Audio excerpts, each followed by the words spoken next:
Chapter 199. Picking up a fallen leaf, looking up at the overlapping of the old and the new green leaves peeking out from the tip ignored by the breeze. The flowers bloom and hesitate, wandering alone, waiting for you, waiting for you, waiting for everything.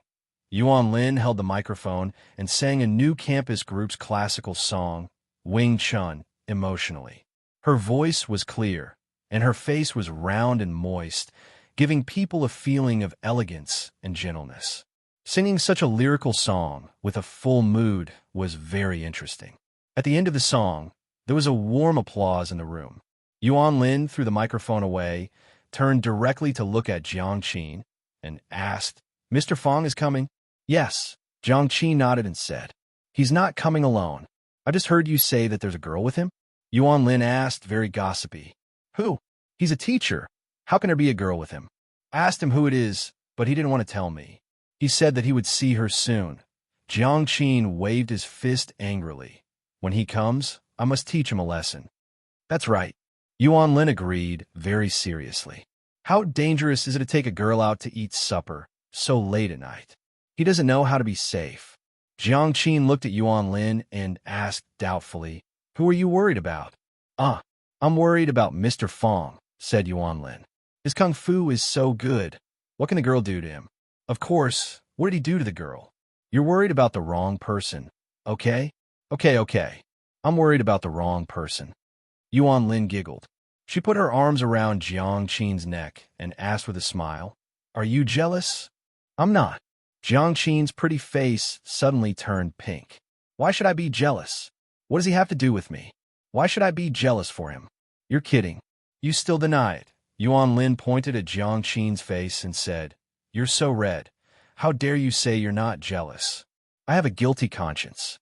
"Yuan Xiaolin, I'll strangle you to death." "Help!" Yuan Lin dodged. One raised her hand to pinch him, while the other raised her hand to block. The two young and cute girls rolled around on the sofa. The boys greedily and shyly watched from afar, while the girls followed suit. The atmosphere in the private room was lively and cheerful. Jiang Qin and Yuan Lin fooled around for a while before getting up to tidy up his clothes. Jiang Qin looked at Yuan Lin and said, "Yuan Xiaolin, I know what you're thinking." Not to be outdone, Yuan Lin said, "Sweetheart, I know exactly what you're thinking. You know, you've exposed more than me. This is an above-board matter. I'm magnanimous, and I won't be like some despicable people who sabotage things from behind." "Are you referring to some despicable people secretly blacklisting other people's phone numbers?" "Yuan Xiaolin," Jiang Qin angrily shouted. Yuan Lin proudly smiled and said, "Say it. I'm listening." "Tonight, we have to be united," said Jiang Qin. "By helping me, you're also helping yourself. Our muzzles must be united against external enemies. When there's an enemy invasion, do you have any objection?" "Not at all." The two girls high-fived each other and said with a smile, "Happy cooperation." When Fong Yin pushed the door and came in, he saw many acquaintances in the private room. The girls were led by Jiang Qin and Yuan Lin, who were said to be very popular in school. The boys were Nong Pa and the others, whom Fong Yin had met last time. Little Fatty, who had wrestled with Fong Yin and spat out the wine in his stomach as a hidden weapon because he used too much force, was also there. Seeing Fong Yin come in, the students immediately got up and greeted him. A girl who was singing also paused the music. The private room, which was lively and noisy just now, suddenly quieted down. Everyone looked at Fong Yin with a smile in their eyes and kept a distance. In the last bar incident, Fong Yin's performance was too flashy and strong. While making them fear him, he also won the respect of these students. It was also because of the incident with Brother Wolf that they did not dare to go to the complicated bar, but came to the more formal KTV to sing. "Mr. Fong, long time no see. Mr. Fong, sing a song for us?" Fong Yin waved his hand and said with a smile, "You continue to play, don't worry about me." Fong Yin turned and pointed to Xia behind him and said, "Come, let me introduce you to a new friend, Xia." A girl screamed and shouted. Fong Yin shook his head with a wry smile and said, "It seems that I don't need to introduce." Originally, everyone had some doubts about Xia Chen's identity, thinking that she was just a woman who looked like a big star Xia. One had to know that after the glamorous Queen Fan Bingbing became popular, the National Immigration Administration would find hundreds of Fan Bingbing and their passport photos every year. Besides, how could Xia come to such a place? Hearing Fong Yan's words, everyone was sure that this beautiful new woman was the big star Xia. Oh my God, it's really summer. Wow, Xia, I like you so much. Can you give me an autograph? Xia, I like you so much. Little Fatty's eyes turned red, and he actually cried in public. From this, it could be seen how obsessed he was with Xia. Xia patted little Fatty on the shoulder and said with a smile, "Thank you for liking me. But a man can't cry so easily." Little Fatty quickly wiped his tears with the back of his meaty hand and said, "I won't cry. I won't cry." "That's right. You have to learn from your teacher, Fong Yan." When Fong Yan entered the door, Xia was standing behind Fong Yan. She could tell that these students were very convinced by Fong Yan. One had to know that the current students were very rebellious. Not every teacher could make them respect and love them so much. Little Fatty opened his mouth, but didn't dare to reply. Learn from teacher Fong Yan? He really couldn't learn this. The woman that Fong Yan brought was actually the goddess of the nation, Xia. This caused Jiang Qin and Yuan Lin to be extremely shocked and helpless. The two girls looked at each other. Jiang Qin encouraged his companion and said, "Remember, the muzzle of the gun is facing the outside world. Don't worry." Yuan Lin nodded her head in a very loyal manner. "Even if the whole world betrays you, I will still stand with you." "That's a good sister," Jiang Qin said with relief. "Of course. It doesn't matter if she's summer or winter. I'm not familiar with her anyway." Before Yuan Lin finished her words, she saw Xia's eyes glancing at her. She trotted over and said excitedly, "Sister Xia, I really like listening to your heartbeat. I even sang it once just now. Can I sing it for you?" Yuan Lin. Jiang Qin gritted her teeth. She couldn't wait to rush over and beat Yuan Lin up. This damn girl. She clearly said that they were on a united front. She clearly said that the muzzle of the gun was facing the outside world. In the blink of an eye, she ran over and pretended to be a brainless fan. "Is this how you treat your best friend?" "Really?" Xia said happily. "Can we sing together? I also want to sing." Sure. Yuan Lin was really happy. She didn't expect that her initiative to be able to get such a return. Singing her idol song with her idol was something that any fan would go crazy over, right? Yuan Lin shouted, Lon, quickly give me some heartbeat. Summer's heartbeat." "Humph, love-struck fool." Jiang Qin stubbornly raised her head. Even if Yuan Lin ran over to the other side, she wouldn't give in so easily. Xia's gaze turned to Jiang Qin, who had been looking at him with hostility. Although he was puzzled, he still smiled and said, "This little girl is so beautiful. Her singing must be very good, right? I want you." The fierceness on Jiang Qin's face instantly disappeared. Her face blushed, and she said with some embarrassment, "Actually, it's not bad. It's not as good as yours." "Don't be so modest. Do you know how to sing Heartbeat?" "Yes." Jiang Qin nodded. This Heartbeat was once one of the top 10 golden songs of the year. It was very popular. The sad tone, beautiful lyrics, and moving pictures were deeply loved by young people. It was also a must-listen song for Jiang Qin and Yuan Lin to go to KTV. However, ever since he found out that the female companion brought by Fong Yan was Xia, why did it sound so weird? "Then let's sing together, okay?" Xia looked at Jiang Qin and asked. Jiang Qin hesitated for a moment, then nodded and said, Okay. Xia couldn't help but laugh and teased. So reluctant. A familiar melody sounded. Fatty took the initiative to give a microphone to Xia. Jiang Qin and Yuan Lin shared a microphone. There was no other way. There were only 2 microphones in a private room. The rubber you borrowed and didn't return, the ponytail you fly, when you walk the happy smile you have, when you eat the cake you pout and get angry at me, every heartbeat seems to be because of you. Jiang Qin's voice was sharp and high, piercing through the sky. Her lung capacity was very good. Yuan Lin's voice was clear and transparent, mixed with a little laziness unique to a young girl. just like Mo Wen-wei when she was young.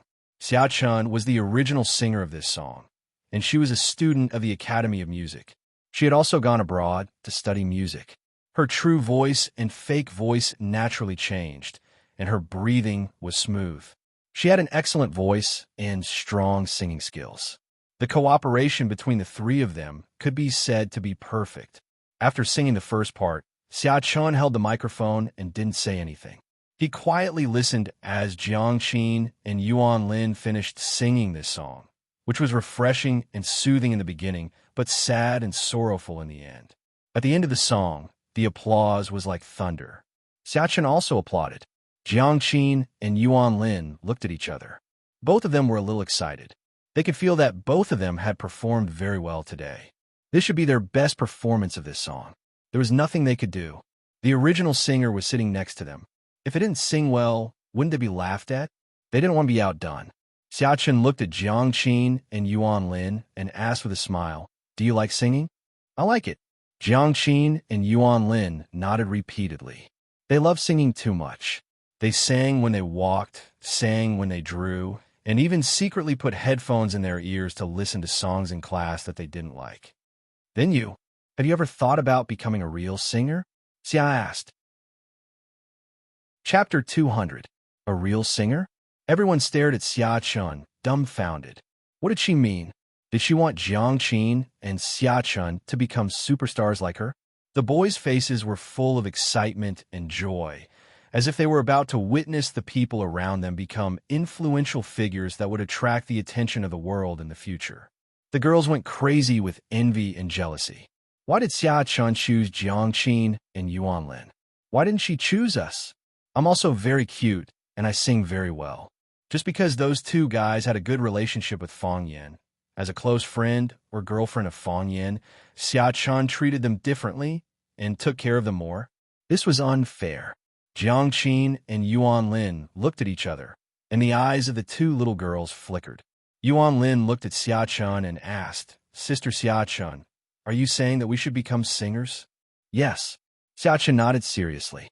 He wasn't joking at all. "Can we really do it?" Jiang Qin was still a little unconfident.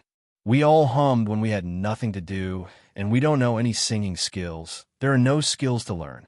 But the voice and the quality of the sound are innate." Xia said, "When I heard you two sing just now, I was really amazed.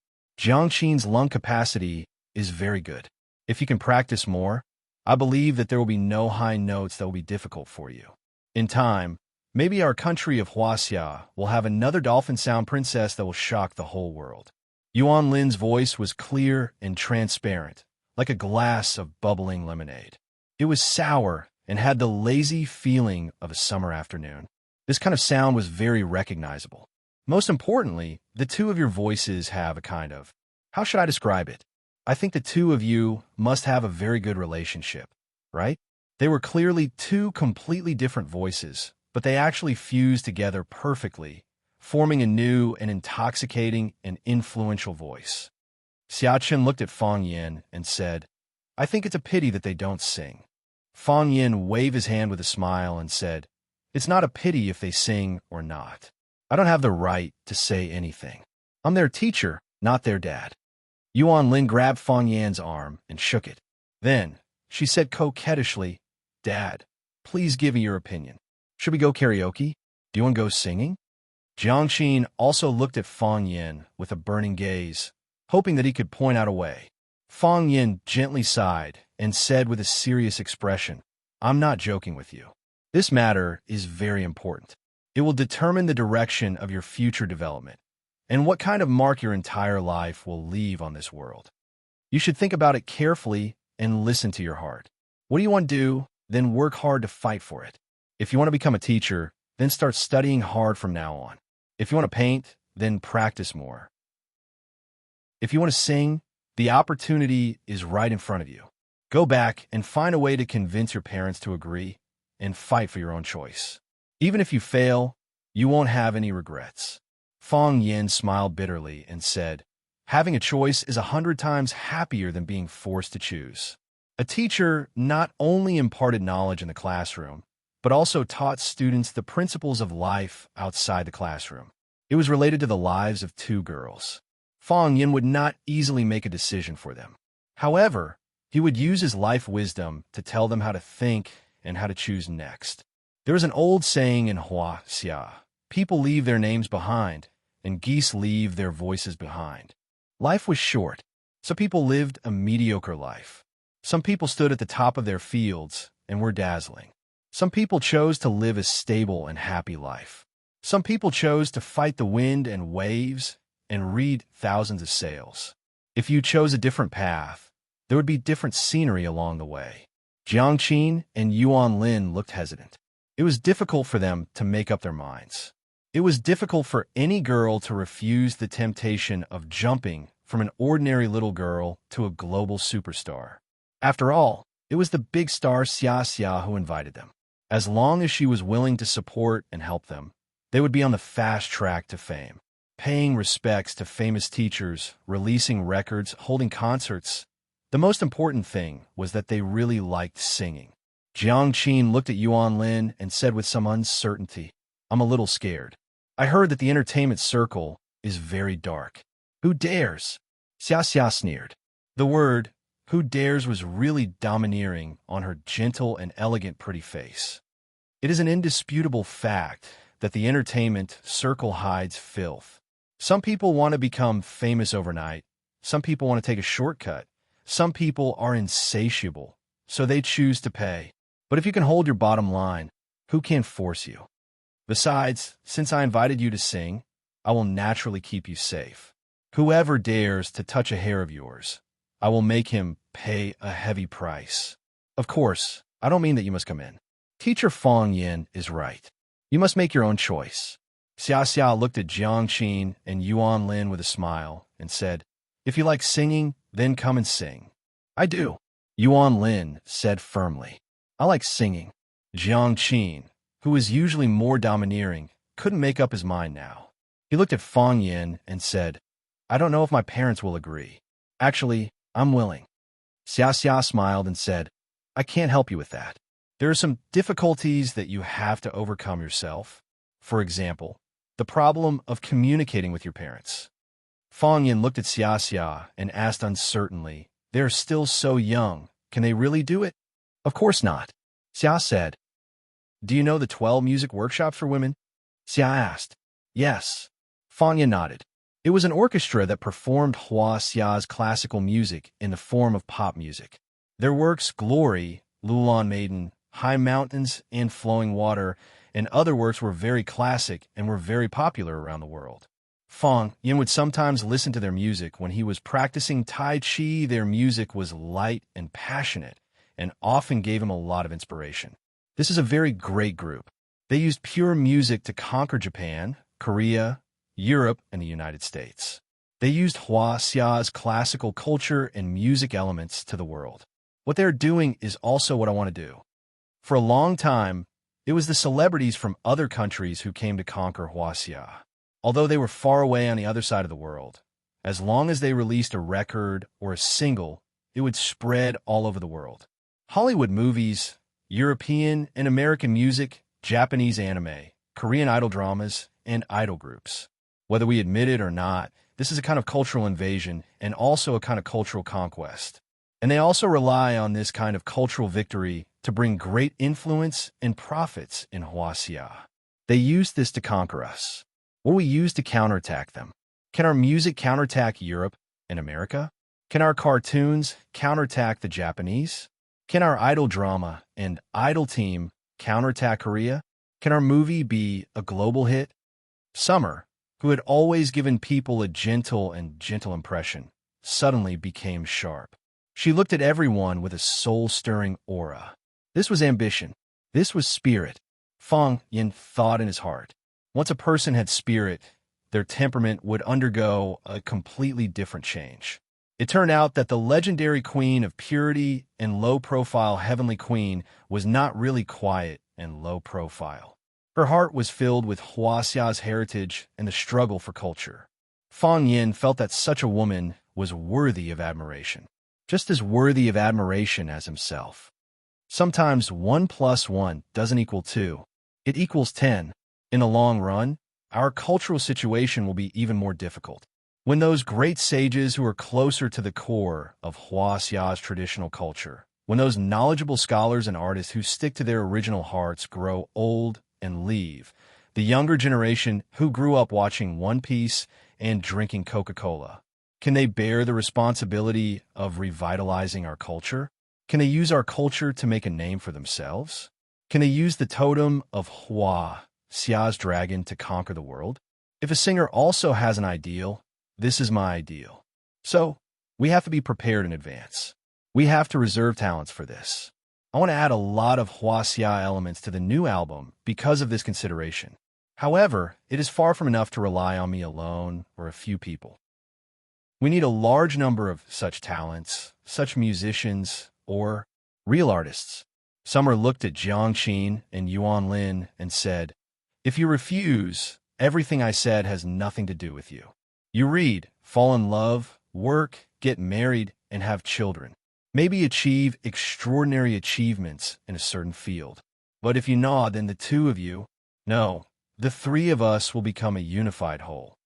I won't rush you out to make money, and I won't rush you out to make a record and hold a concert. Don't even think about it. I will send you to learn vocal music, pronunciation, pipa, eru, guzheng, bamboo flute, dulcimer. You will work very, very hard, so tired that you want to give up every second, want to cry every minute. But if you can persevere, if you complete all these courses, when you're full of skills, when you're protected by Huaxia culture, I think it won't be too difficult for you to trample the world under your feet, right?" Summer's expression was full of confidence and satisfaction. Her eyes were shining like the bright moon in the sky. She looked at Jiang Qin and Yuan Lin and asked in an extremely bewitching voice, "Are you willing to become the gods of this world?" Chapter 201. It had to be said that Summer was a very clever lobbyist. She had already made great achievements in the field of music and received honors that attracted the attention of the world. She was the goddess and idol of the students present and the object of their worship. She personally stood up to speak, which was very persuasive and tempting. More importantly, she painted a beautiful blueprint for these little girls, drawing a big cake that people couldn't help but swallow when they thought of it. Carrying forward the traditional culture of Huaxia and planting the dragon flag in every corner of the world, this was the ultimate dream that no young person would refuse. Standing in the madness of the world and becoming a god in the eyes of countless people. This sounded so stupid, but why was it so exciting to think about it? Your song can be heard by everyone with ears, and your beauty can be seen by everyone with eyes. How much prestige and achievement was this? Hearing this explanation, not to mention the two girls, Jiang Qin and Yuan Lin, couldn't control themselves, even Fang Yin felt. Should he also consider developing in the entertainment circle? A Tai Chi master who could sing. This would be unique in the entertainment circle, right? "I'm not afraid of hard work," Yuan Lin said with a firm look. "I can play the piano. I can draw. I'm willing to learn guzheng and eru. As long as I can learn, I'm willing to learn." "I want to learn too," Jiang Qin said. "Whether you can become a star or not, it's always good to learn more things." The other students also wanted to learn and also wanted to follow Summer to save the world. However, they hesitated several times and didn't know how to speak. They were not familiar with Fang Yin, and they were even less familiar with Summer. Why should Summer help them? Fatty's brain suddenly lit up and said, "I want to sing Echo for Summer. Help me order Echo." Echo was also a classic old song of Summer. Just now, Jiang Qin and Yuan Lin sang Heartbeat, which made Summer look at them in a different light. If he performed well and the goddess saw his strength, would she also say to him, "I think you are very talented. Come and learn singing for me? Order me a song. I want to sing return. I like Summer's Jiangnan the most. Help me order Summer's Jiangnan." Me too, me too. Everyone dreams of being a star. Fang Yin sighed. There were fewer and fewer people like him who were willing to be ordinary and selfless in school. Fang Yin could not help but praise himself more than 30 times. Just as the melody of Echo started, the sound suddenly stopped. The television screen went dark and the lights went out. The private room was pitch black. Everyone cried out in alarm. A power outage? Someone asked. Don't move, Fang Yin shouted. Sit there and don't move. The students panicked. Their first reaction was that it was a power outage, but Fang Yin didn't think so. The small window in the middle of the private room's door had been sealed shut, allowing a tiny amount of light to penetrate through the gap under the door. The out-of-tune singing of "I'll love you even if I die" could still be heard coming from the private room next door. This was an attack. What was even more terrifying was that the killer might have already entered the private room and become one of them. Obviously, the power and lights in the private room were cut off from the inside. The light outside and the private room were not affected at all. A person could sneak into the private room and cut off the power inside without anyone noticing. How strong was he? Jiang Qin and Yuan Lin brought more than 10 students to sing, so they asked for a big private room. As for how many students there were, Fang Yin didn't count them carefully after he came in. What was worse was that after there was no light in the private room, all the students were either standing or sitting in different directions. Fang Yin had no way to find the attacker among the black shadow. Mr. Fang, Jiang Qin, who was sitting next to Fang Yin, wanted to ask what had happened and why Fang Yin's voice was so nervous and anxious. Don't speak, Fang Yin shouted in a deep voice. So, no one dared to speak again. Everyone kept quiet out of fear. Some were sitting, some were standing, and some were maintaining a fixed posture, not moving at all. This private room had become an independent, dark, and dangerous world. Some people were breathing rapidly. Some people were swallowing saliva, and even the heartbeats of the people in the room could be heard. The atmosphere was strange and terrible. Fang Yin didn't say anything. He just sat there and didn't move. Fang Yin tried to relax his body and mind as much as possible. The way of Tai Chi paid attention to nature. Only by being natural could one spy on the way of heaven and the growth of all things. Fang Yin felt his existence. He breathed naturally, and his heartbeat was light and slow as usual. His body was relaxed as if he was at home. However, it was also because he breathed naturally and his heartbeat was light and slow as usual that Fang Yin found him suspicious. In such an environment, how could ordinary students, including the big star Xia, maintain such a normal mood and mentality? He didn't move. Fang Yin didn't move either. This was like a duel between two peerless masters. It was a competition of patience and timing. A chance to kill with one blow. There was a saying in Buddhism that one flower, one world, one leaf, one Bodhi. In this small private room, it would become the battlefield for Fang Yin and an unknown master to fight. Fang Yin's opponent was very patient, but Fang Yin was more patient, because he knew that the longer it dragged on, the better it would be for him. After all, he was the one being attacked, and this was his home ground. As for the killer, no matter how brilliant he was, he couldn't see the light of day. The killer's heartbeat stopped. His breathing also disappeared. Fang Yin knew that he was going to make a move. Martial artists would make some abnormal movements before they made a move, and they couldn't help but adjust their physical state. This killer was no exception. Swoosh! A silver light flashed. A knife cut through the darkness and stabbed straight at Fang Yin's eyes. The knife energy was overflowing, and the killing intent was overwhelming. Before the blade arrived, the strong wind had already cut through people's clothes, making people feel burning pain. It was like being roasted by a long column of fire. The smooth flow of air was distorted, and crackling sounds could be heard. Fang Yin expected him to make a move, but he didn't expect him to make a move so quickly. Just as he reacted, the person and the knife were already in front of him. Fang Yin closed his eyes. That intense light and sharp, murderous aura had already blinded his eyes. Ninja! He was a ninja! Only a ninja would have such a ghostly speed. Only a ninja could sneak into the private room under Fang Yin's eyes without him noticing. Moreover, from the strength he displayed, this guy was at least a middle ninja. It was also very likely that he was a superior ninja. The superior ninja was also known as the wisdom ninja. They could make battle plans and control the overall situation, and they could kill the target single-handedly. The training of a ninja was extremely harsh. It could even be described as inhumane. It was very difficult to become a qualified ninja. However, there was a saying in the ninja world: it was hard to find a superior ninja in 1,000. From this, it could be seen that even in Japan, a superior ninja was a rare thing. Fong Yin didn't have time now. Otherwise, he would have considered whether he should be lucky or unlucky. Why did he encounter such a precious superior ninja that could be exhibited as a treasure? Fong Yin leaned against the wall, and there were people sitting on both sides. Whether it was Jiang Qin or Xia Xia, he didn't want them to be hurt.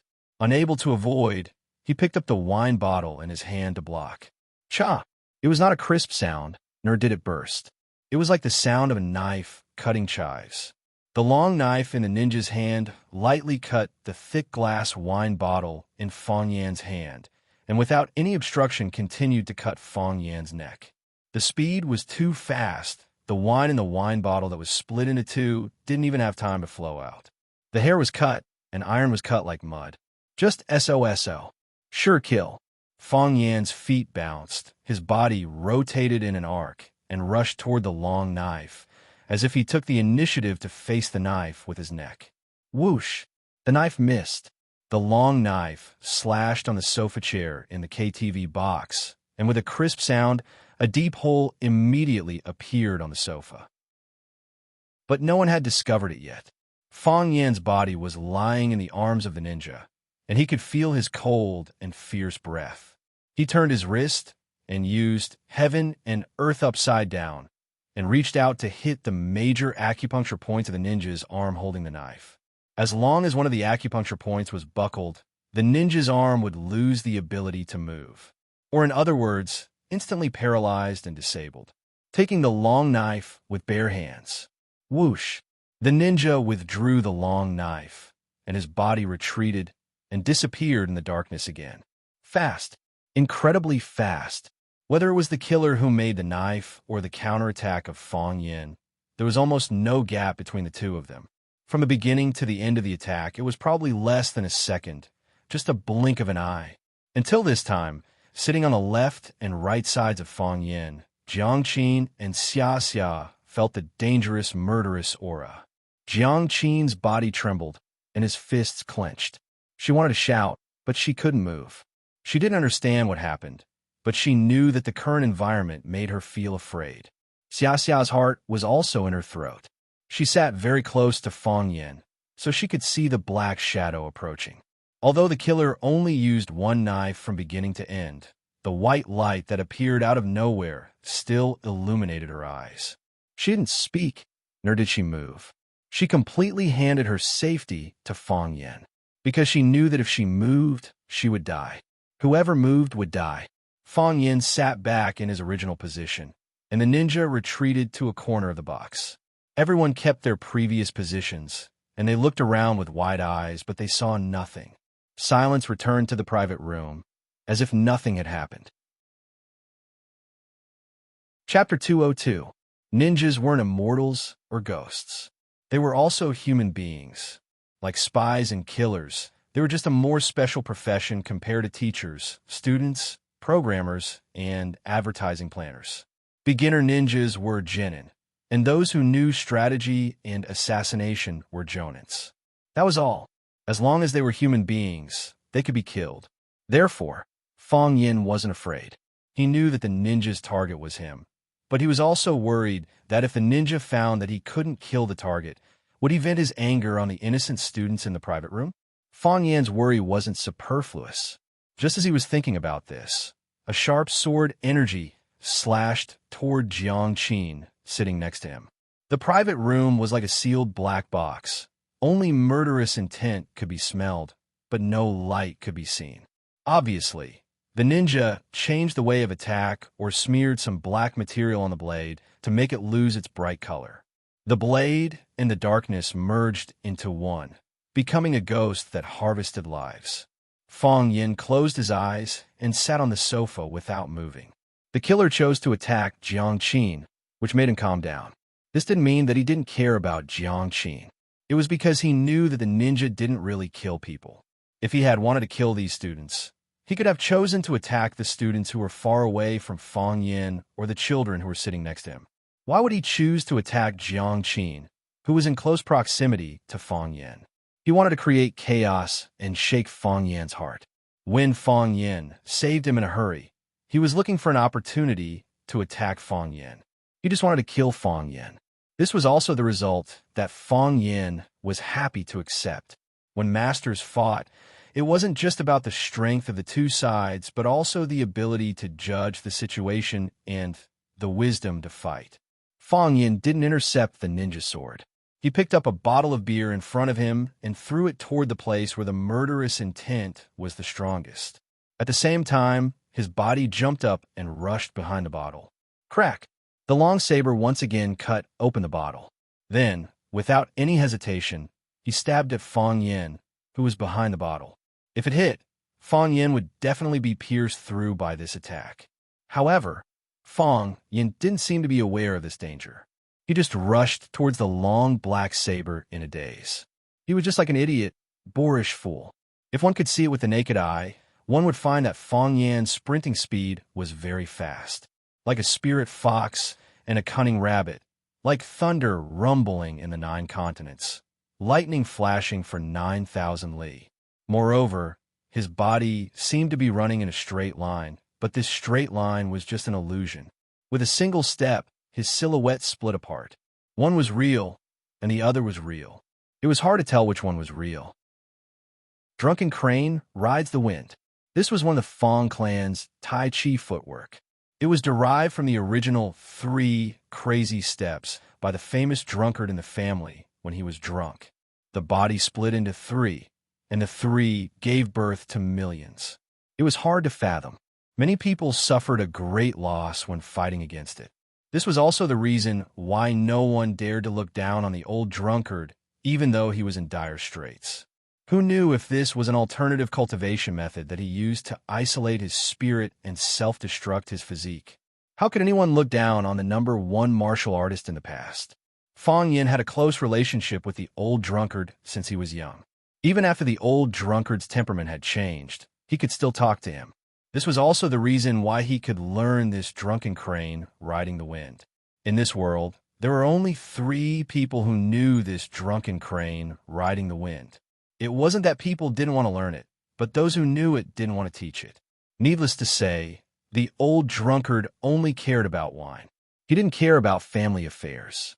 Every day, he lived in a drunken stupor. He spent more time sober than drunk. The other 2 people who learned this drunken crane riding the wind were Yiro and Fang Yin.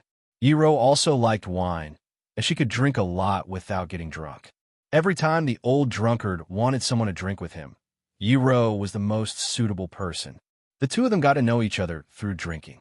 It seemed that the relationship between Yiro and the old drunkard was even deeper than the relationship between Fang Yin and the old drunkard. Who asked Fang Yin to be unwilling to drink with the old drunkard?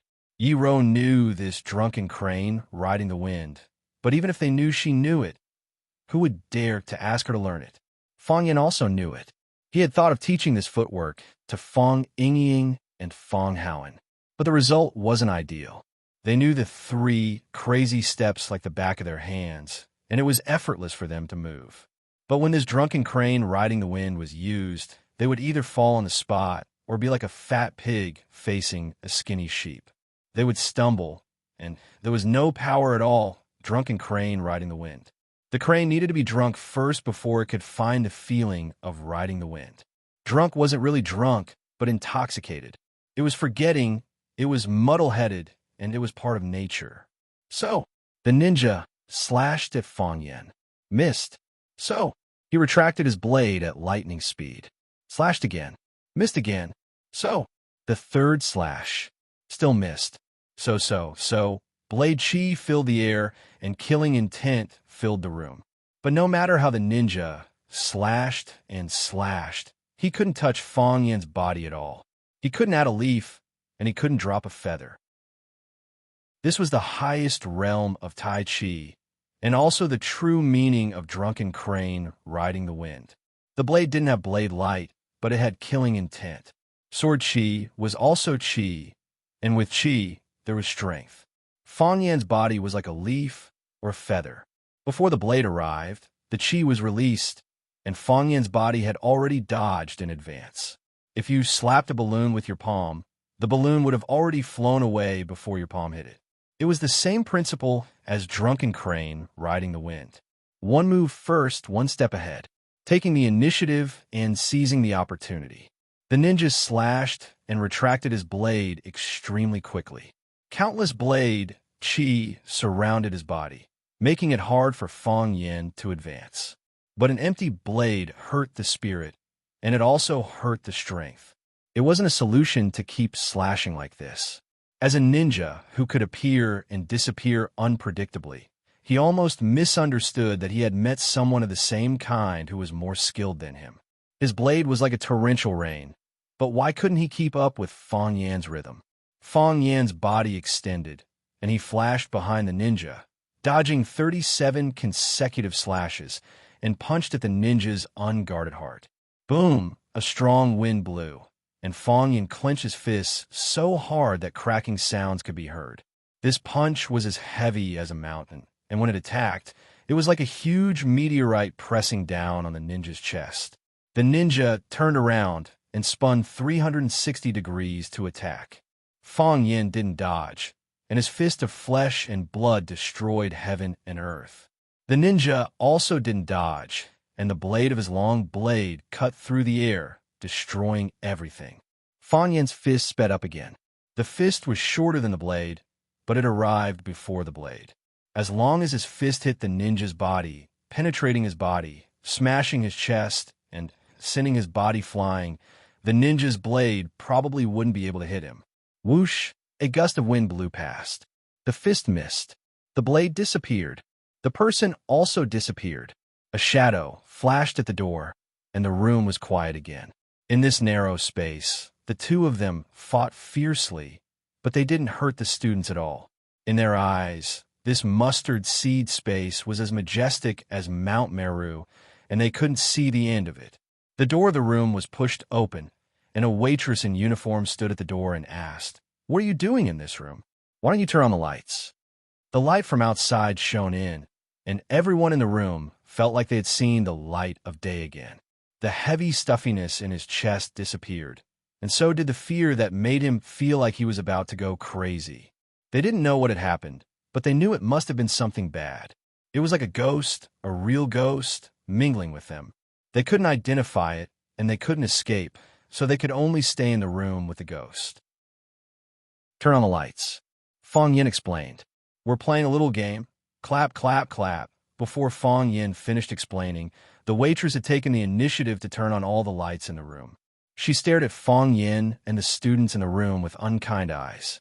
After seeing that their clothes were intact, and there was nothing unusual on their bodies, her face softened a little, but her voice was still cold as she warned, "We have a rule here that pornography, gambling, and drugs are prohibited in the room. Once found, we will immediately call the police." Pornography, gambling, and drugs? Fang Yan smiled bitterly. What kind of people did she think they were? When the waitress saw the situation in the room, her face became extremely embarrassed again. She quickly walked to the middle of the room, pointed at the marble coffee table that was cut in two, and asked in a sharp voice, "What's going on? How did the coffee table become like this? Were you playing? Oh my God, the sofa is also cracked. You also cut the sofa, and the microphone, and the wall." Fang Yan waved his hand to stop her from continuing to shout, and said, "We will pay. All compensation." Getting the answer she wanted, the waitress tactfully shut up. The club manager also came, took a computer to calculate, and asked Fang Yan to compensate them 25,000 yuan. Of course, the original thing was not worth this price, but they had a price list in the club. This price was naturally several times more expensive than the actual price. Yuan Lin took out her wallet and wanted to pay the bill, but Fang Yan handed over his bank card. Ninja came because of him. How could he let a little girl pay for him? After dealing with things here, Fang Yan looked at Yuan Lin and Jiang Qin and said, "You two go back and think about it. Don't make a decision easily. I think, since Miss Xia values you, she is willing to give you more time to think. It's very late. You should go back and rest early." Jiang Qin and Yuan Lin looked at Fang Yin, nodded silently, and left. Especially Jiang Qin. She guessed something happened in the room, but she was smart enough not to ask. When the students left, Fang Yin looked at Xia and said, "Do you need me to take you back? Are you a gentleman?" Xia asked. Fang Yin thought for a moment and said, "I am a master's." On the marble floor under their feet, there were spots of bright red blood. Chapter 203. The night wind was getting cold. She was only wearing a small black dress in the summer, and it was obvious that she couldn't resist the chill of the city. In particular, the intense and exciting things that happened in the private room just now made her body soak in a layer of cold sweat. Now that her body was cooling down and her sweat was cold, she felt even colder. She grabbed the white shawl on her shoulders with both hands, as if it would warm her up a little. "Take a taxi back." Fang Yin saw her embarrassed look and said softly, "Take 2 steps." Xia said. She didn't have a RV property in this city, so she was picked up by a driver when she went out. When she came out of Sky One, she didn't call the driver to arrange a car. Now, she wouldn't call the driver out of her house. The driver also had his own life. Fang Yin walked on the right side of the wind, so that he could help her block the wind a little.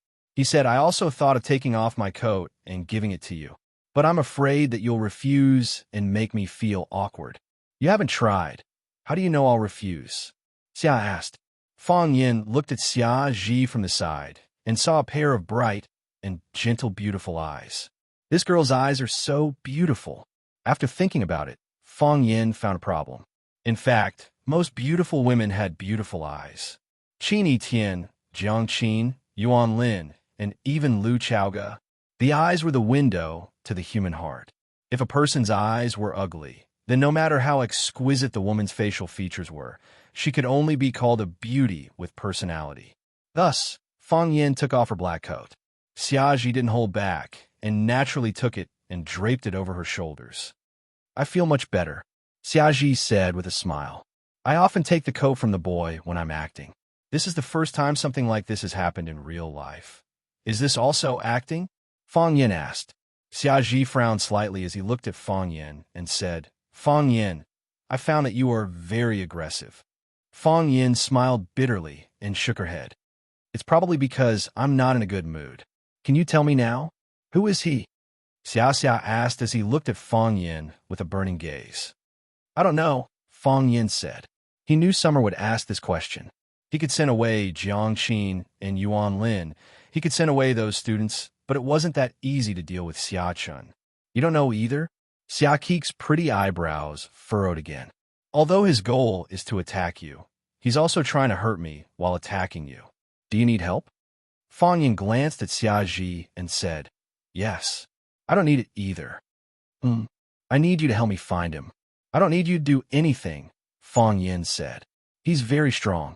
Don't make unnecessary sacrifices." "Understood." Summer nodded. Jiang Qin and Yuan Lin are both good seedlings. That's their business. If you really like them, you can have a good talk with them. Fang Yin said, "I won't make decisions for their lives, because I can't afford it. But I can see that they trust you very much, because I'm their teacher. A teacher who thinks he's pretty good. You have to help me with a new album. I need to think about that."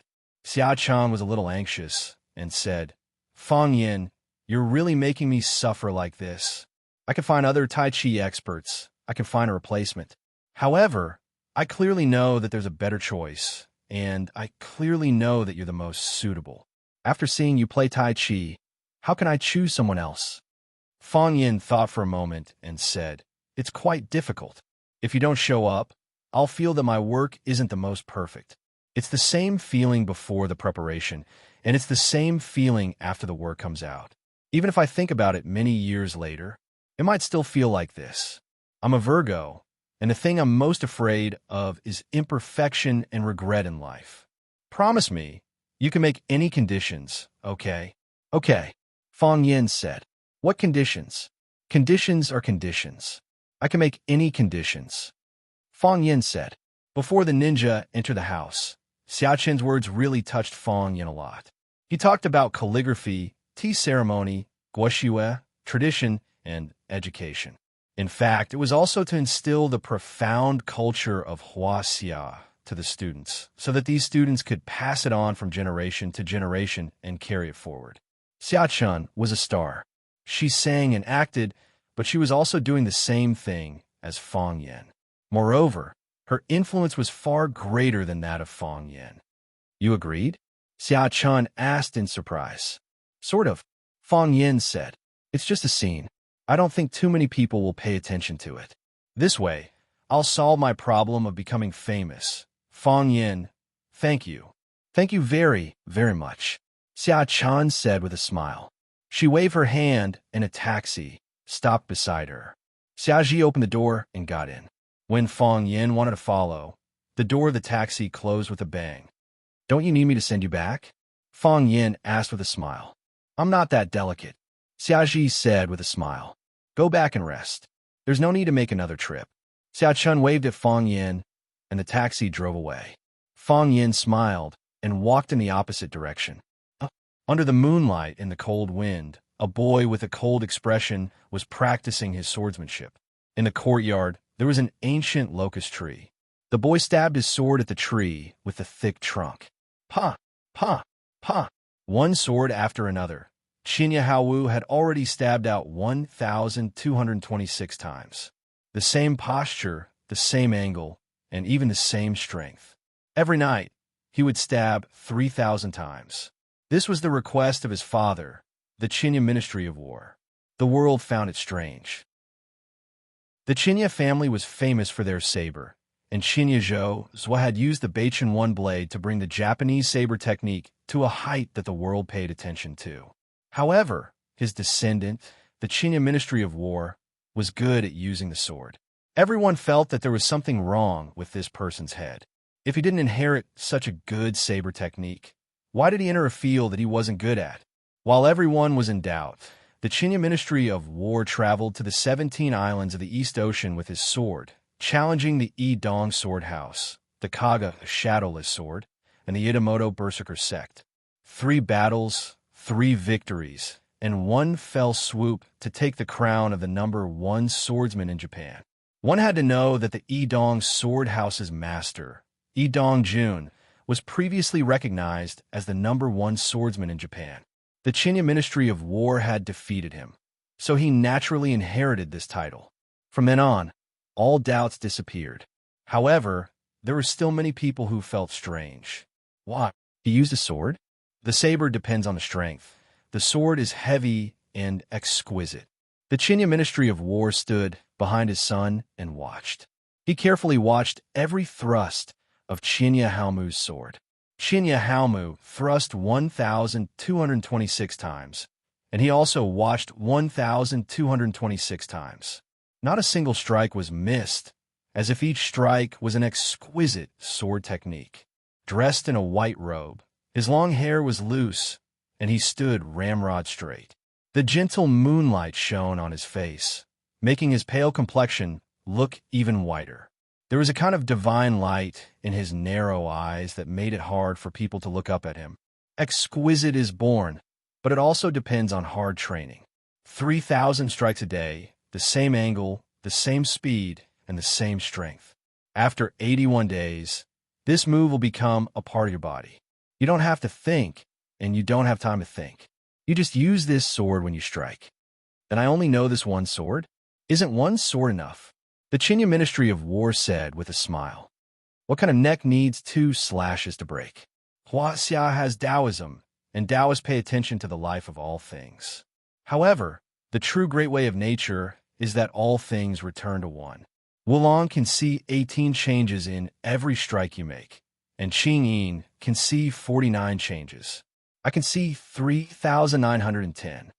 Qinya Haomu's hand trembled, and the sword in his hand almost fell out. The godlike experts in his heart, Inoue Wulong and Qingyin, were actually so far behind his father. In the past, I could see at least 9,000 changes. The Qinya Ministry of War's eyes were filled with infinite regret as he said, every additional strike is an illusion of a sword. Of these 3,910 strikes, 3,909 are illusions.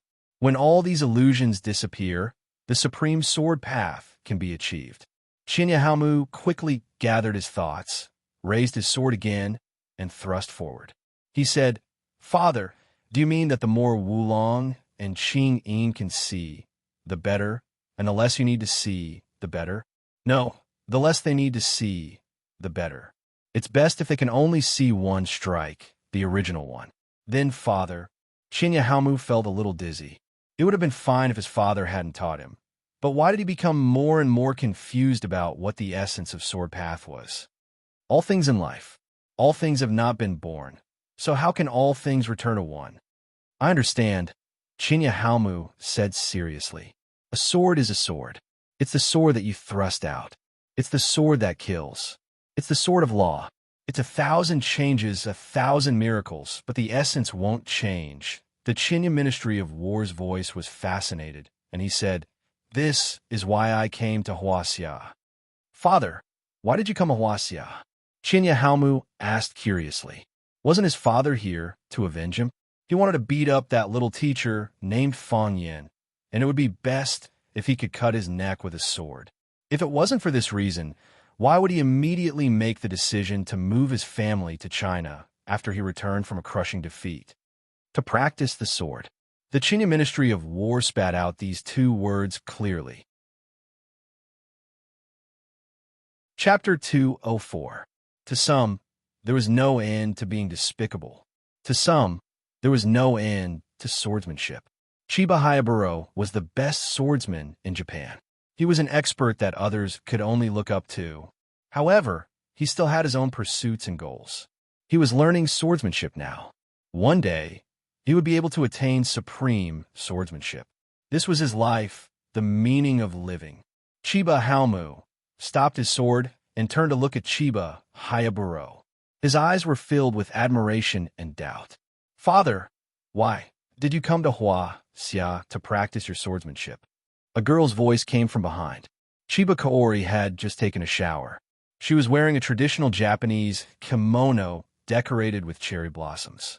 She wore wooden clogs on her feet, revealing her 10 cute toes. Her wet hair draped over her shoulders. Her eyes were gentle, and she wore a charming smile on her face. She was a traditional Japanese woman. She was docile and humble, as if she would never disobey her husband. Chiba Hayaburo brought his children to Huaxia and arranged for them to go to their respective places. Chiba Kaori went to Rosefinch Secondary for an exchange program. Meanwhile, Chiba Haomu went to study swordsmanship under his personal guidance. The lives of the siblings were completely different. Chiba Hayaburo doted on Chiba Kaori. He looked at her and said, "Go dry your hair." Chiba Kaori did not reply. Instead, she said, "Father, you haven't answered my question." "Because I'm invincible in Japan," Chiba Hayaburo said. "Sailing against the current, one will either advance or fall behind. Everyone knows this. However, you have to sail against the current in order to pursue swordsmanship. An opponent worthy of respect can shorten your comprehension time by 3 to 5 months. An opponent who can defeat you can raise your cultivation level by 3 to 5 years. Father, are you saying that you'll encounter an opponent in Huaxia?" Chiba Kaori asked sensitively. Chiba Hayaburo walked up to Chiba Kaori and carefully combed his daughter's hair. He smiled warmly and said, "Even if you don't want to admit it, Huaxia has thousands of years of accumulation. However, China has thousands of years of history, and there are many reclusive heroes and experts. There should be opponents worthy of respect." Chiba Kaori tilted her head to look at her father's side profile and said, "Father, if you really meet an opponent worthy of respect, will you die?" "Die." Commander Chiba of the army thought about it seriously and said, "Knowing the way in the morning, one can die in the evening." "No," Chiba Kaori said stubbornly, "I don't want you to die." "Then I won't die." Chiba nodded seriously, as if he was making a promise. "Then I'm going back to sleep." "Father," said Chiba Kaori with a charming smile, "we still have morning classes tomorrow." Then he glanced at Qin Haowu and said, "Little brother, you have to practice well." Chiba Hosek nodded and continued to stab forward with full concentration. one sword after another. Caw! The courtyard door was pushed open. A man dressed in black walked in. He was short, thin, and his head was hidden in his hoodie, making it hard to see what he looked like. Seeing Chiba, who was standing in the yard, the man walked over, bowed, and said, "Master, you're injured," Chiba Shinobu said. "Yes," the man answered honestly. No matter how good his disguise was, he couldn't deceive his master, even if there was no blood on his face or body. "There's a fire in your throat. Ask your master's wife to prescribe you some medicine," Chiba Shinobu said. "Who can hurt you?" "Master." "Who can hurt you?" "Fong Yin," the man in black answered. Chiba Hoseki suddenly turned around and said, "Qing Yin, did you go to see Fong Yin?" Qing Yin was the eldest disciple of Chiba Shinobu. He was originally an IGA ninja. After failing to assassinate Chiba Shinobu, he was impressed by his swordsmanship, so he became his disciple and was willing to be his servant. Chiba Hoseki returned from Huaxia with serious injuries because he had a conflict with a teacher in Huaxia. After Qing Yin came to Huaxia, he immediately searched for information about Fong Yin and followed him all the way. He chose to make his move in a KTV box with limited space. "I heard that he defeated Chiba Hoseki. I want to test his strength. You want to help Chiba Hoseki take revenge?" "Master, please punish me." The man apologized in a low voice. Because the action of lowering his head was too big, it once again affected the injury on his chest. With a muffled groan, he opened his mouth and spat out another mouthful of blood. Chiba Shinobu glanced at him and asked, "What did he use to hurt you?" "His fist." "Did his fist touch you?" "No," Qing Yin replied. Chiba Shinobu walked in front of Chiba Hoseki and said, "You keep asking me when this swordsmanship will end." "Yes, Father." Chiba Shinobu walked to the side of the locust tree, pointed to its solid trunk, and said, "Pierce it, Father." Chiba Shinobu looked stunned. The blade was not allowed to touch the tree trunk, and it was just a stab through the air. How could the tree trunk be pierced? Dripping water can wear a stone. At least let the water drop on the stone, right? He can do it. Chiba Shinobu knew what Chiba Hoseki was thinking and said aloud, "Fong Yin." Chiba Hoseki gritted his teeth and asked, "Yes. How strong is he?" Chiba Hoseki asked. "He's stronger than you think," Chiba Shinobu said. "He injured Chiba Hoseki and Qing Yin. This young man, I'm really looking forward to it." At the end of the 2 Chinese classes in the morning, Fong Yin walked back to the office with his textbook. Seeing that there was a gap in the middle of the page, Fong Yin opened the gap and found an exquisitely folded paper crane lying there. "Teacher Fong Yin, you're getting more and more handsome. I like you so much." It was still a row of beautiful handwriting, but it didn't belong to any of the students in the class. Because Fong Yin was good at calligraphy, he was able to memorize the handwriting of every student. As long as he saw the handwriting, he would know who wrote it. It was very accurate, and he never missed it. "Who is it?" Fong Yin was full of doubts. Fong Yin didn't mind being liked by others. Being liked was something to be happy and proud of, but he was worried that it would affect this girl's academic performance. His cell phone on the table suddenly rang. Fong Yin pressed the answer button. It turned out to be a call from Principal Zhang Xiaofeng himself. "What's the matter, Principal Zhang?" Fong Yin asked. "Teacher Fong Yin, are you in the office or outside?" Zhang Xiaofeng asked. "I just finished my class, Principal." "I'm in the office now," Fong Yin said. "Come to my office. I have something to discuss with you." "Okay, I'll be there." In the principal's office, Zhang Xiaofeng warmly invited Fong Yin to sit down and personally ran to make a cup of good tea for Fong Yin. Fong Yin smiled and held the teacup, saying, "What are you doing, Principal Zhang? This kind of thing should be done by us subordinates. How can you let the old leader do it for us?" Zhang Xiaofeng waved and said, "There are 2 problems in your words, Fong Yin. Do you know what the 2 problems are?" "I really don't know about this," Fong Yin said with a smile. "Principal, give me some advice." "First, I'm not an old leader. The only one who can be called an old leader of Rosefinch is your grandfather, Mr. Liu, who in the education field doesn't regard Mr. Liu as their life idol. Principal Zhang is too modest. You're also our old leader." Fang Yin said. Although he knew that Zhang Xiaofeng was trying to build a relationship with him, he was still very excited to hear someone praise his grandfather and regard his grandfather as his life idol. This was the principle of flattery being the best. Second, who made the rule that subordinates must make tea for their superiors? Can't the principal make a cup of tea for the teacher? Anyone could sit in the headmaster's position, but not everyone could do the job of a teacher well. Otherwise, how can there be a difference between a famous teacher and a mediocre teacher? Therefore, you teachers are the treasures of our school, the core strength of our Rosefinch. We old guys can't do anything else, but it's not a problem to do logistics for you, right? Principal is too modest, Fang Yin said with a smile. He thought that if it wasn't because Lu Chaoga bought Rosefinch, if it wasn't because he had a close relationship with Lu Chaoga, perhaps the treasures and core strength would still have to pour tea for the old leader. This was the hidden social class. Many people were unwilling to admit it, but it really existed. It lasted for thousands of years, and it would continue. Is Mr. Fang's work going well? Zhang Xiaofeng asked in a friendly voice. It's going well, Fang Yin said with a smile. I like my job as a teacher very much. And you're a talent. I've been thinking about giving you more responsibilities. You're young. How can you not exercise more? However, Director Liu is very protective of you. She said that you just have to focus on the work at hand. Since she said that, how can I have any objections? This is also the principal's love for me, Fang Yin said, feeling even more puzzled. What does this old fox want from me? It's like this. Recently, there have been more and more students' parents looking for me, and my phone is getting busier and busier. Among them, there are many important people that I had difficulty meeting in the past. I thought that the older I get, the more charming I become. Zhang Xiaofeng finally got to the point and said self-deprecatingly, Actually, they're looking for you. Looking for me? Fang Yin asked curiously.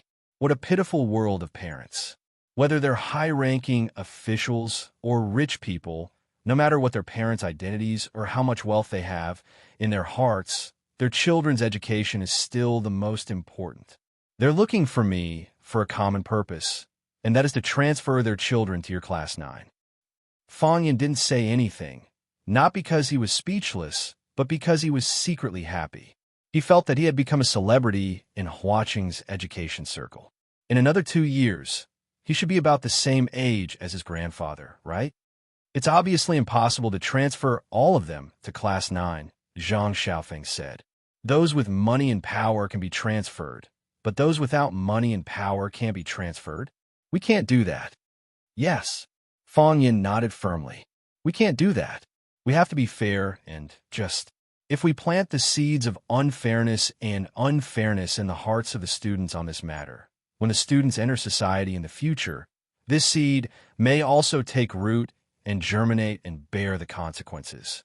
That's what I'm thinking, Zhang Xiaofeng said with a smile. So, I'm here to ask for your help.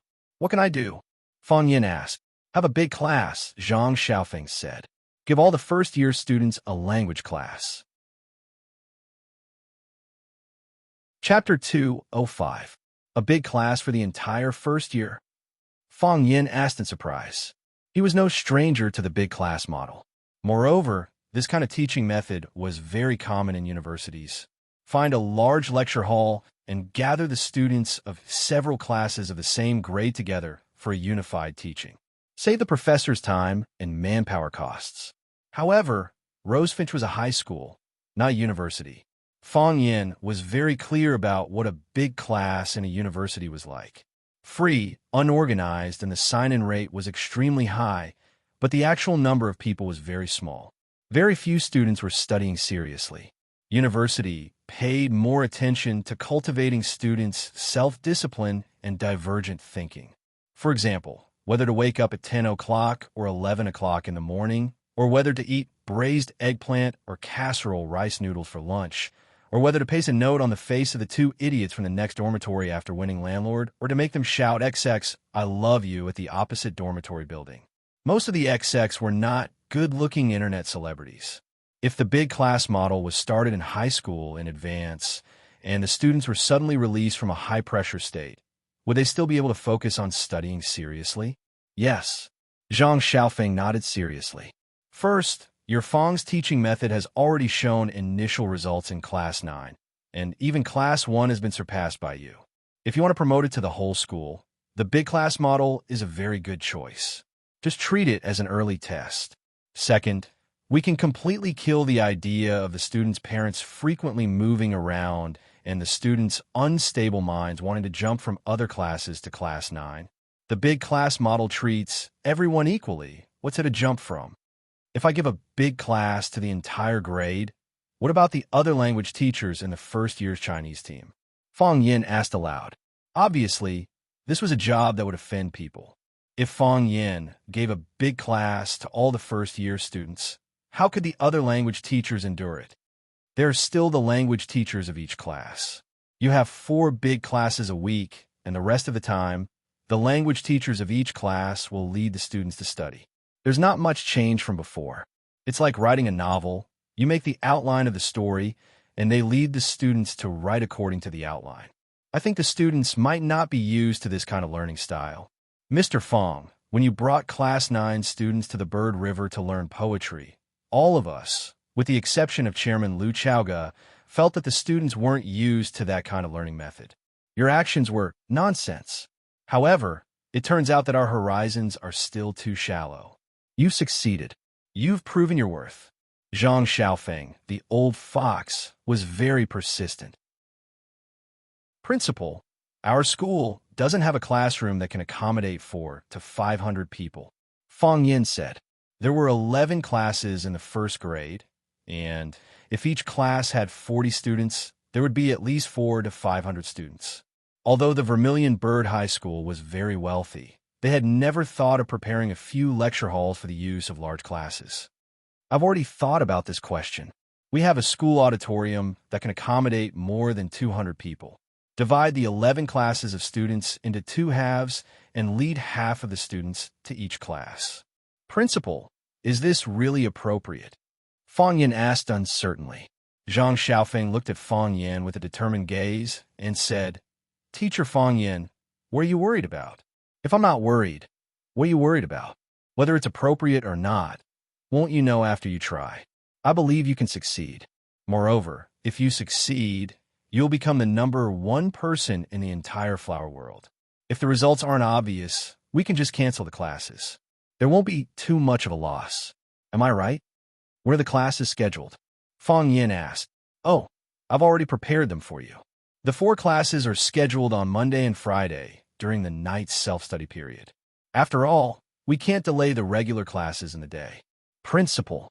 Fang Yan's eyes widened. Wasn't this asking him to work overtime?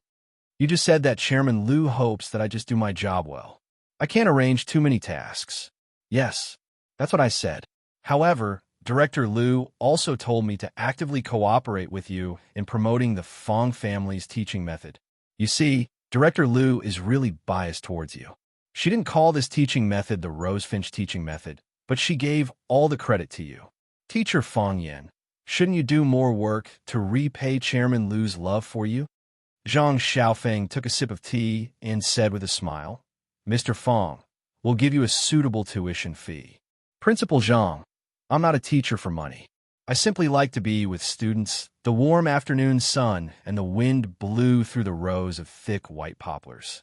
The branches and leaves swayed, and 1 or 2 leaves left their mother's body and danced in the air. They might be afraid, but they obtained freedom, the sky, and the ocean. The campus was filled with laughter. Students gathered in groups of 3 or 4 to chat. Some people were playing football on the field, and some people were singing in the woods. This kind of time was quiet and beautiful, and it made people in high spirits.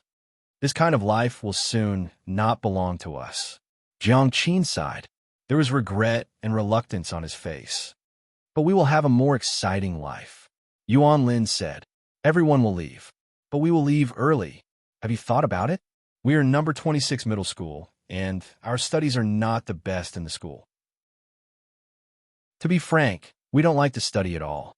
Although I promised Mr. Fang that we will take the Rosefinch High School exam and enter his class. But can we really do it? How many middle schools are there in this city? How many students are there in these dozens of middle schools? How many students are better than us in school? Even if we pass the Rosefinch exam, so what? We will compete with more and better students.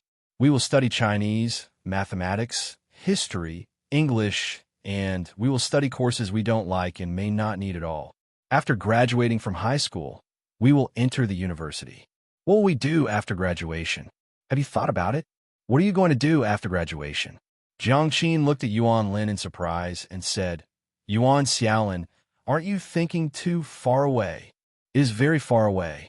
There is 1 year left for the high school entrance exam, 3 years in high school, and 4 years in the university. There are at least 8 years to waste. If it was before, of course, we don't have to think about what will happen after 9 years.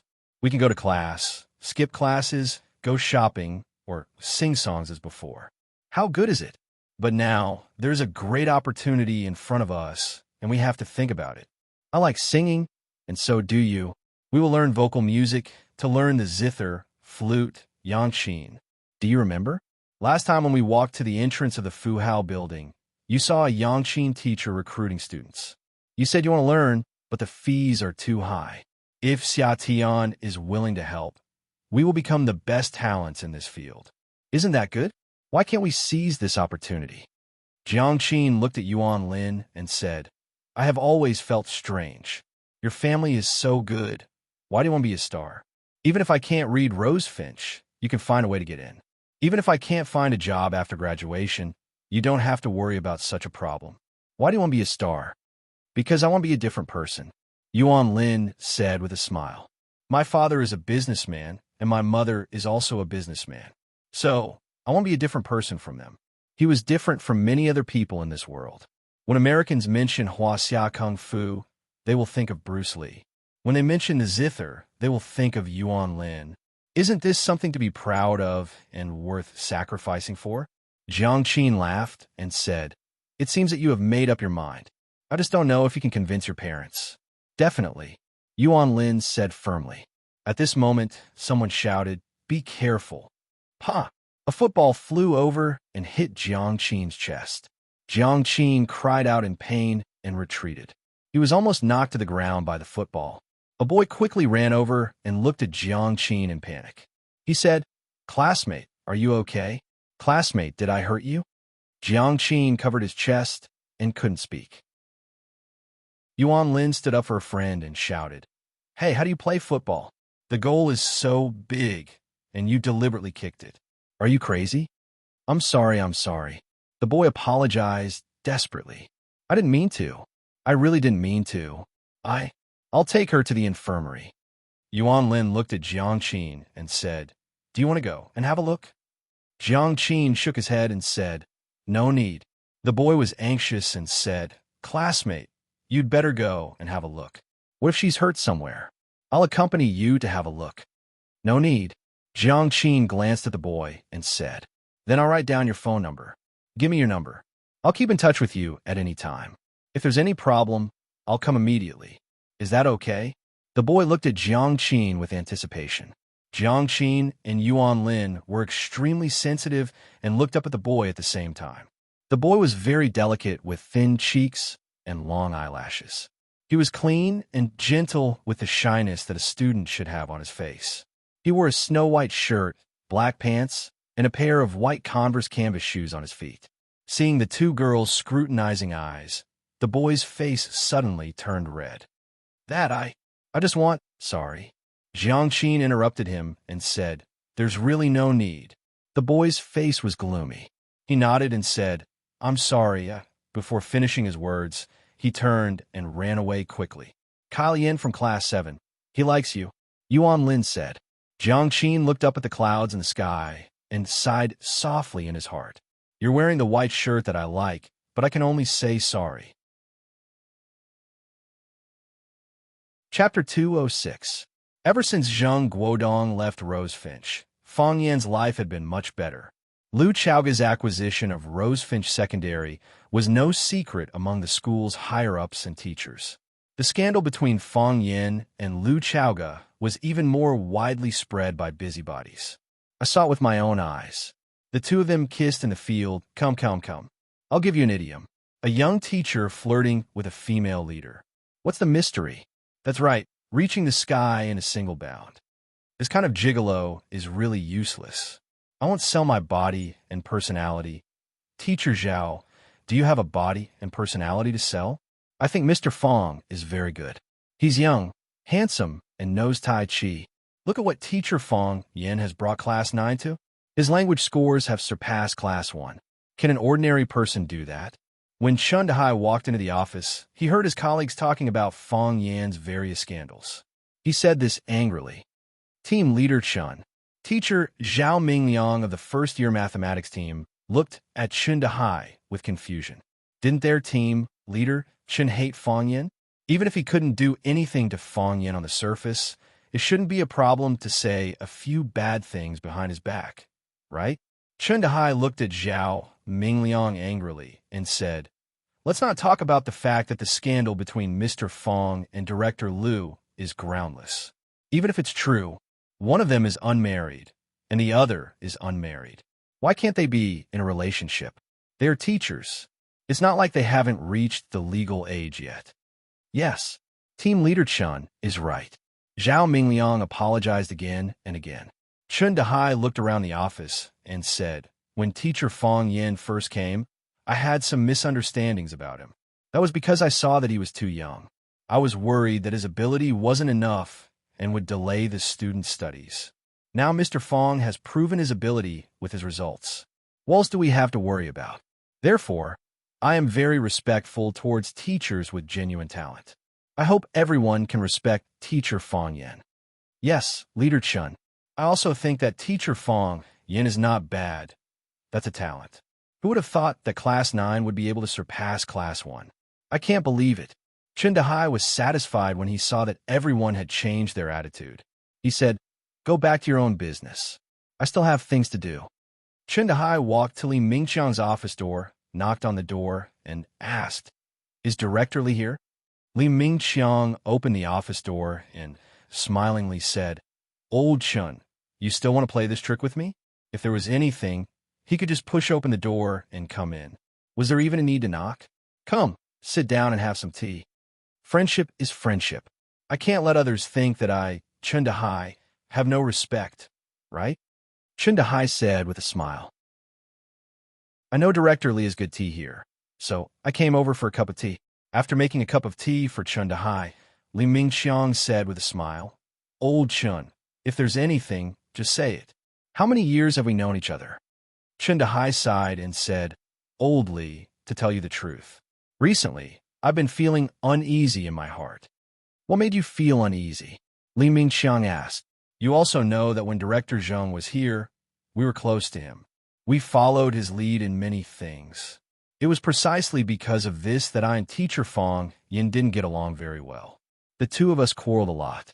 Now that Director Zheng is gone, Liu Chaoga bought the school. I also heard that Fong Yin and Director Liu have a close relationship. My heart began to feel uneasy.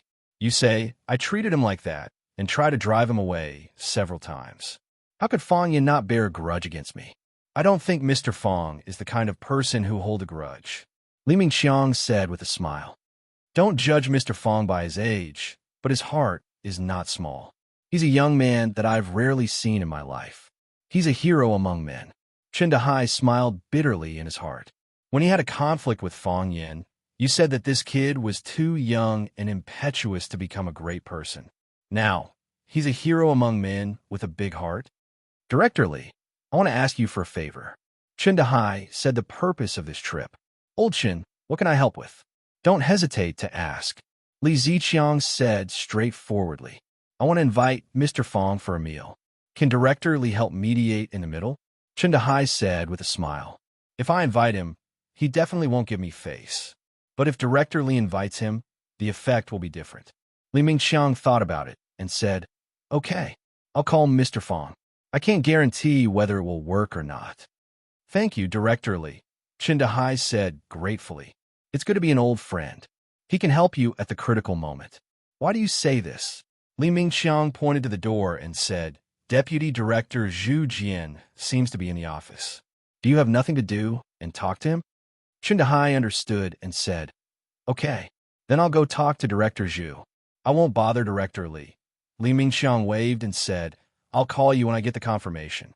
After sending Chen Dehai away, Li Mingxiang secretly thought that there must be many teachers like Chen Dehai. Although Fang Yin was just a language teacher, in the entire Rosefinch Secondary, when it came to power and influence, he was probably ranked first or second. Who asked him to be the spokesperson of Director Liu? Fortunately, I turned the rudder fast. Li Mingxiang thought with great satisfaction. Li Mingxiang called to invite him for a meal. Fang Yin hesitated a little and then agreed. Li Mingxiang was the first batch of the school's top management to lean towards Lu Chaoga. Now that Lu Chaoga had left, Fang Yin became Lu Chaoga's spokesperson in the school. There were many things that needed Li Mingxiang and the others to do. Besides, Li Mingxiang had been trying hard to get close to him. If he didn't respond at all, it would make Li Mingxiang's heart turn cold, and others who wanted to get close to him would stop. During the call, Li Mingxiang vaguely mentioned that he would bring Chen Dehai to the dinner. Fang Yin immediately understood the meaning of this treat. This was not Li Mingxiang's treat, but Chen Dehai wanted to apologize to him. There was no class in the afternoon, so Fang Yin, Fang Yingying, and Fang Haohan told them to go to the school cafeteria to eat by themselves. After that, he changed his clothes and walked towards the school gate. Baldy was on duty. When he saw Fang Yin greeting him warmly, he shouted, Mr. Fang, are you going out? Out. Fang Yin waved his hand. I haven't seen any girls coming to school to see you in the past 2 days. Baldy said fawningly. If there were, I would let them in. As soon as he stepped out of the school gate, he saw Zhang Chun walking towards the school. When Zhang Chun saw Fang Yin, he quickly greeted him and asked with a smile, Master, are you going out? There's a dinner party. Fang Yin said, Zhang Chun, how many times have I said that we are of the same generation? Where are you going? I just finished class, and I want to cook for Master. Zhang Chun smiled honestly and said, If Master is not at home, then I will go to make a bowl of noodles with gravy for heroes and warriors. They like to eat this. Fang Yin waved his hand and said, Then go. Fang Yin stood on the side of the road and was about to stop a taxi to leave. A black Mercedes-Benz rushed towards where he was standing. Fang Yin quickly jumped away, and the Mercedes-Benz rushed towards Zhang Chun behind him. Zhang Chun also quickly dodged to the side, and the Mercedes-Benz suddenly braked and stopped. Clang! The door opened, and a young man with a crew cut pushed the door open and got out of the car. There was a cigarette in his hand. After taking a puff, he looked at Zhang Chun with a smile and scolded. Zhang Chun, you're not dead yet? Chomping, what are you doing? Zhang Chun stared at the crew cut with a malicious face and asked, What am I doing? The crew cut stared at Zhang Chun viciously and scolded. I came to ask you what you want. Why did you contact my wife for no reason? What? Do you want to rekindle your old love? Or do you think that since you have nothing to do, you might as well come out and have sex? Chomping, don't slander me. Zhang Chun shouted angrily.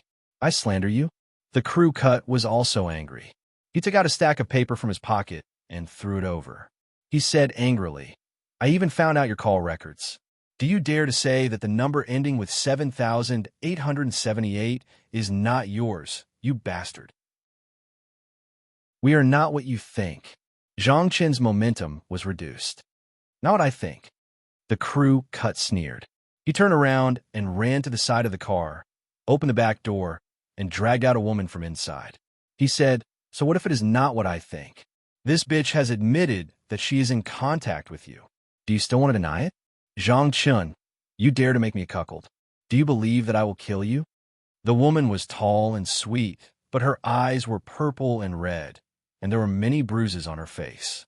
Obviously, after her and Zhang Chen's call records were found, the husband and wife should have had some fierce physical conflict. Chomping, I told you that this matter has nothing to do with Zhang Chun. We were just chatting. Nothing happened. The woman explained with red eyes. Slap. Chomping slapped the woman's face and scolded angrily. You stinking bitch. Even now you are still speaking for him. Do you dare to say that there is no adultery between you two? Do you believe that I will beat you to death here? Zhang Chun rushed toward Chomping and shouted, Chomping, if you have anything to say, come at me. What's the big deal about bullying a woman? Chongping looked Zhang Chen up and down and said with a smile, "Come at you? Oh, I almost forgot. You are Hua City's MMA champion, my master back then. How can I attack my master?" Fong Yin looked at Chongping and said, "We are not relatives or friends. This is purely the first time we have met. You came to attack me." Chongping glanced at Fong Yin and scolded, "Where did you come from, idiot? Do you have a right to speak here? You want to stand up for your master? You don't have such a deep cultivation. Get lost. Go back to where you came from." Fong Yin's body moved, and he appeared in front of Chongping. He grabbed him by the neck and slammed him against the hood of the Mercedes-Benz. Clang! There was a muffled sound, and a huge hole was smashed into the hood of the Mercedes-Benz. Chapter 207. Caught off guard, Chongping was grabbed by Fong Yin, and his head was slammed against the Mercedes-Benz, making him dizzy. He mistakenly thought that Fong Yin was Zhang Chen's disciple, and that he had attacked him to please Zhang Chen. His heart burned with anger, and he roared angrily, "You bastard! How dare you hit me?" He had also learned mixed martial arts for a few years, and he felt that his skills were good. He twisted his body, trying to turn around and fight back. Unfortunately, no matter how hard he tried, his neck was still in Fong Yan's hands. Fong Yan's grip was not tight, but it was like a magnet, firmly sucking his neck, making it impossible for him to break free. Fong Yin did not let go of his neck, and after hearing his curses, he pressed his head down again and slammed it against the hood of the Mercedes-Benz. Clang! "I've already remembered you. I'll remember your face. Do you know who I am? I'll kill you. I'll kill your whole family." Clang! "You bastard! Let me go if you dare. I'll fight you one-on-one. I want to fight you one-on-one." Clang, clang. After 6 or 7 consecutive hits, Fong Yin finally let go. Chongping's body collapsed softly on the car, his forehead dripping with blood, looking like a bloody mess. The hard hood of the Mercedes-Benz was dented, showing how fierce and heavy the impact just now was. Seeing this scene, everyone was shocked speechless. This handsome and gentle man, how could he be so crazy and violent? Fong Yin stared coldly at Chongping and said, "I don't know who you are, and I don't care who you are. What I want to tell you is that this is the school gate, and it's school time. You're a hooligan, driving a broken Mercedes-Benz and driving around. If you hit any student, 100 people like you who can't even take care of themselves will not be enough to pay for it." Fong Yin was really angry. He didn't care what grudge this crew cut had with Zhang Chen, nor did he care if Zhang Chen had made Chongping a cuckold. If you want to reason with him, then do it properly. If you really want to, then arrange a place to beat up Zhang Chen. But why did you hit me with your car? I didn't offend anyone. I was just waiting for a taxi by the roadside. Why did you hit me with your car? Although it had been a while since school ended, and it was not the peak time for students to leave school, there were still students coming out of the school in 2s and 3s and standing by the roadside waiting for the bus. Not far from Zhang Chen, there were 2 female students standing there holding hands and laughing. They were also pointing at Fong Yin. They might be teacher Fong Yin's female fans. What if Chongping didn't brake in time or lost control of the car and hit the students? Slow down for the school section. This was common sense that all drivers understood.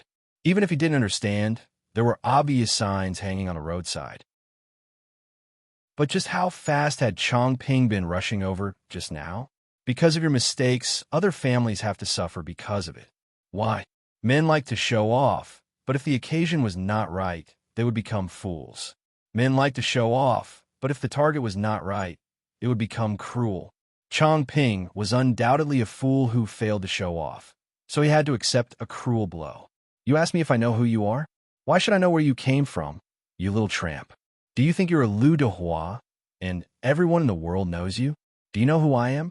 I am a teacher, one of the best language teachers in Rosefinch Secondary. If you had killed me just now, do you know what kind of loss it would have brought to Rosefinch? What kind of loss would it have brought to the whole of Huaxia? Chongping struggled to open his eyes and asked, "What kind of loss?" Fong Yin kicked his knee and scolded, "What do you mean? Are you looking down on me?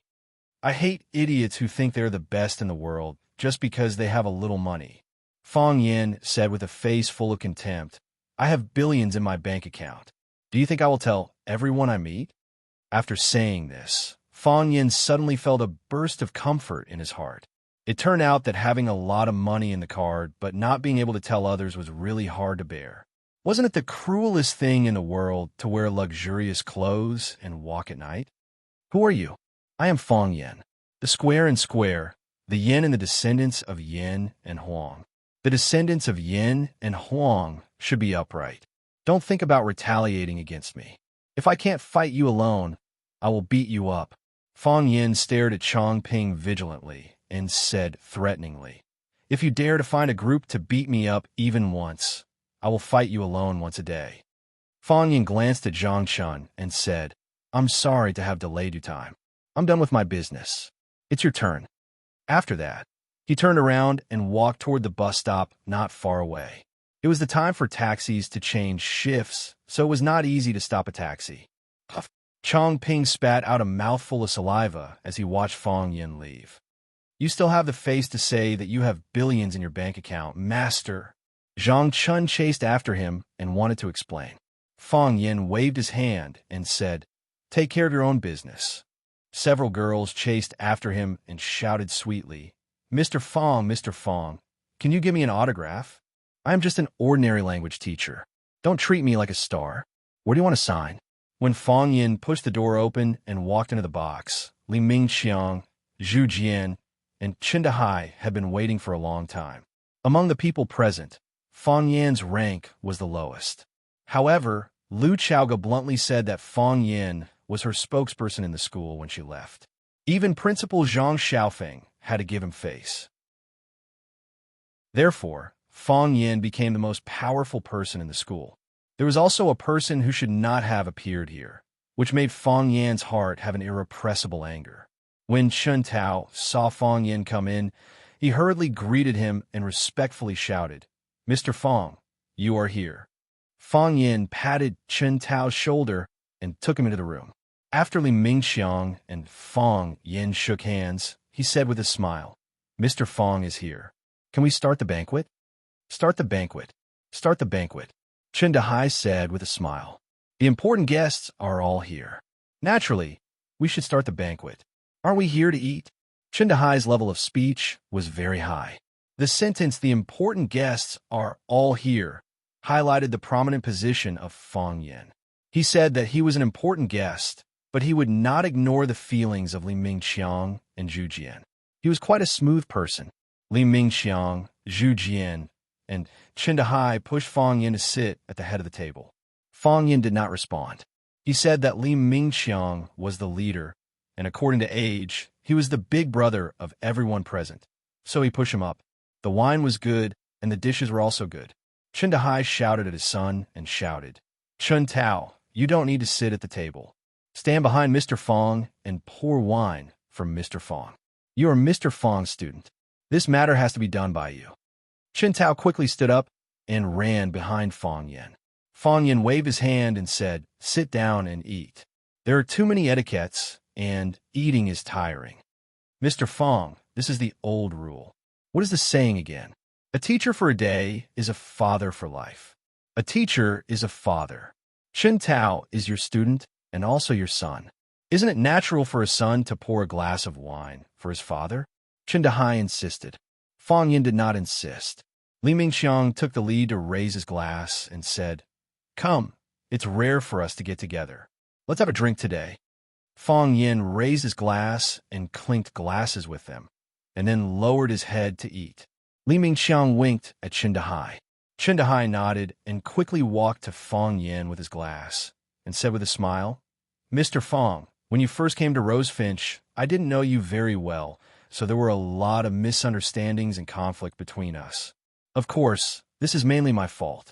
Blame me, blame me. This glass of wine is for you. I hope you can be magnanimous and forget all the things in the past. Is that okay? After Chen Dehai finished, he raised his neck and drank all the white wine in the glass. Fong Yin lowered his head to eat, as if he didn't hear Chen Dehai's words and didn't see Chen Dehai's toast. Chen Dehai's face suddenly turned purple. Fong Yin didn't give him face. He knew that today He must untie the knot in Fong Yan's heart. The longer it dragged, the worse it would be. So, he poured himself another glass of white wine and said aloud again, "Mr. Fong, I know you have grievances and resentment in your heart. This is a matter of course. From now on, you can watch my performance." After that, Chindahai raised his head again and drank the glass of white wine in his neck. Fong Yan's chopsticks in his hand stopped. He looked up at Chindahai and didn't say anything. Chindahai let Chun Tao fill the glass in his hand and said with a smile, "Mr. Fong, I toast you again." Chun Tao was anxious. He ran in front of Fong Yin and cried, "Mr. Fong, my dad knows he's wrong. He knows he's wrong. Please forgive him this time. Mr. Fong, I beg you. My dad can't hold his liquor well. He really can't drink anymore." Plop! Chun Tao knelt in front of Fong Yin and pleaded with tears on his face. Li Mingqiang also persuaded and said, "Yes." Old Chen was confused for a moment. So he did something wrong. "Mr. Fong, can you forgive him this time? Didn't Old Chen say it? Let's see his performance in the future, okay?" Zhu Jian opened his mouth, but in the end, he didn't say anything. He and Fong Yin hadn't been in contact for a long time, but he knew that this person was terribly stubborn. Once he decided on something, even 9 bulls couldn't pull him back. Fong Yin expressionlessly glanced at the crowd, and finally his eyes stopped on Chindahai's face. He said firmly, "I won't forgive." Chapter 208. Everyone looked at Fong Yin in astonishment. They didn't understand why he hated Chindahai so much. He didn't want to give up so easily. "I know it must be difficult for you to understand my thoughts," Fong Yin said, looking at Li Mingqiang and Zhu Jian. Director Chun was the mediator, and Zhu Jian was the support. Chindahai's attitude was sincere, and he drank a few glasses of white wine to apologize. Moreover, he didn't give face to his father in front of a student. It must have left a deep shadow in his heart. He must have a deep grudge against me. According to normal people's thinking, I should look at the big picture and make the big thing small. I should let go of the past and pretend that nothing happened. Then we can eat and drink together. It's a perfect meeting. Even if it's just a superficial disguise, I should still do it. "But I can't forgive you," Fong Yin said. "To be honest, when I first came to Rosefinch, not only did I have conflicts with Teacher Chun, but I also had conflicts with Director Li." Li Mingqiang looked embarrassed and said, "Yes, at that time, we didn't know each other very well, so..." Li Mingqiang secretly regretted it. If he had known this would happen, he wouldn't have agreed to let Chindahai get involved in this matter. Although he was now on Lu Chaoga's side, he had, after all, offended Fong Yin. The other party wasn't a guy who liked to play by the rules. Breaking the thin layer of protection in front of everyone was undoubtedly a hard slap in his face. Fong Yin waved his hand, indicating that Li Mingqiang didn't need to explain. He said, "Director Li and I should belong to the faction struggle. Director Li is Director Zheng's man, and I am Director Lu's man. Director Zheng's son has a problem with me, and Director Zheng also has a problem with me. I can completely understand you trying to kick me out of the school. Teacher Chen also tried to kick me out of the school. I can also accept this. You don't like someone, and you want to see what the eye doesn't see. I don't find it strange at all, because I didn't like you at that time, and I also hope that you would suddenly make a mistake and get fired. Director Li wants to kick me out, and so does Professor Chun. However, I have forgiven Director Li Mingqiang. Why am I not willing to forgive Teacher Chun?" Fong Yin looked at Chindahai and said, "Because I think your methods are too dirty. Teacher Chun, do you still remember what happened to the Sparrow Bridge that night? Chun Tao, Li Yang, and Zheng Guodong made a female student pretend that she was being bullied, and then lured me into taking the bait. To be honest, this matter is too dark. Even now, when I think about it, I still feel a chill in my heart and soul, and it's hard to quell my anger." Chindahai's lips trembled, but no words came out. Fong Yin was too smart. Extra explanations would only make people feel more disgusted. What kind of hatred do we have between us? Why would you set me up like this? If I wasn't me, if it were any other teacher, if I were Zhu Jian. Hearing Fong Yin mention the past, Zhu Jian's expression was also extremely ugly. How could he not be angry? How could he not hate them? No one knew better than him what kind of consequences it was, and no one understood better than him what kind of feeling it was. Anger, hatred, destruction, despair, and having nothing left. If Fong Yin wasn't Fong Yin, if Fong Yin had been successfully set up like him, then at this moment, would Fong Yin still be sitting here eating and chatting with them? Because he had experienced that kind of thing, because he had suffered the consequences of that matter, because those few years were worse than death, because his family was broken up, Zhu Jian's heart was filled with hatred. He hated Zheng Guodong, Li Yang, and Chen Tao. He hated Chen Dehai, Li Mingxiang, and Zheng Tiansheng. He hated all the B***stars who participated in this matter and ruined his reputation. However, he knew that his ability was limited and his strength was weak. Even if he had hatred, he could only suppress it in the bottom of his heart. Because he still had to work, because he still had to eat. He drank and chatted with them, and he called them brothers. He told himself that a man should be flexible, and everything was for the sake of survival. However, Fong Yin chose a more extreme and direct way to deal with it.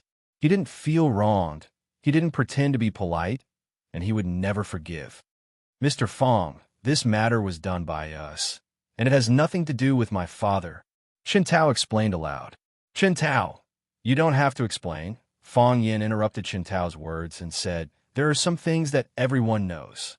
It doesn't make sense for you to want to put all the blame on yourself. Teacher is not as stupid as you think. Have you thought about it?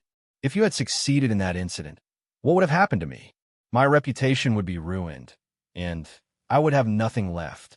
No matter where I went, I would be ridiculed and pointed at my back. This approach was tantamount to completely destroying a person's life. There would be no more hope. Zheng Guodong got the punishment he deserved. Chen Tao and Li Yang performed well later.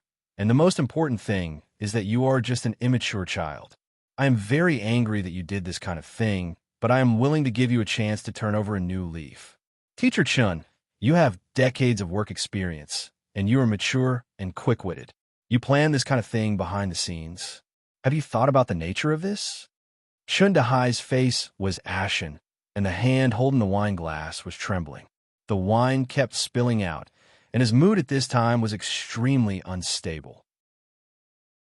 Fong Yan's voice was like a pair of scissors, a sharp sword, cutting open wounds on his skin and flesh, and then he used a sharp arrow to cut open his flesh from those wounds, peeling off the whole skin from the body. He was like a skinned clown, standing naked and dripping with blood in front of Fong Yan, standing in front of everyone. Teacher Chun, at that time, you were more powerful. You had connections and backing. So when you made your move, you were unscrupulous and did everything you could.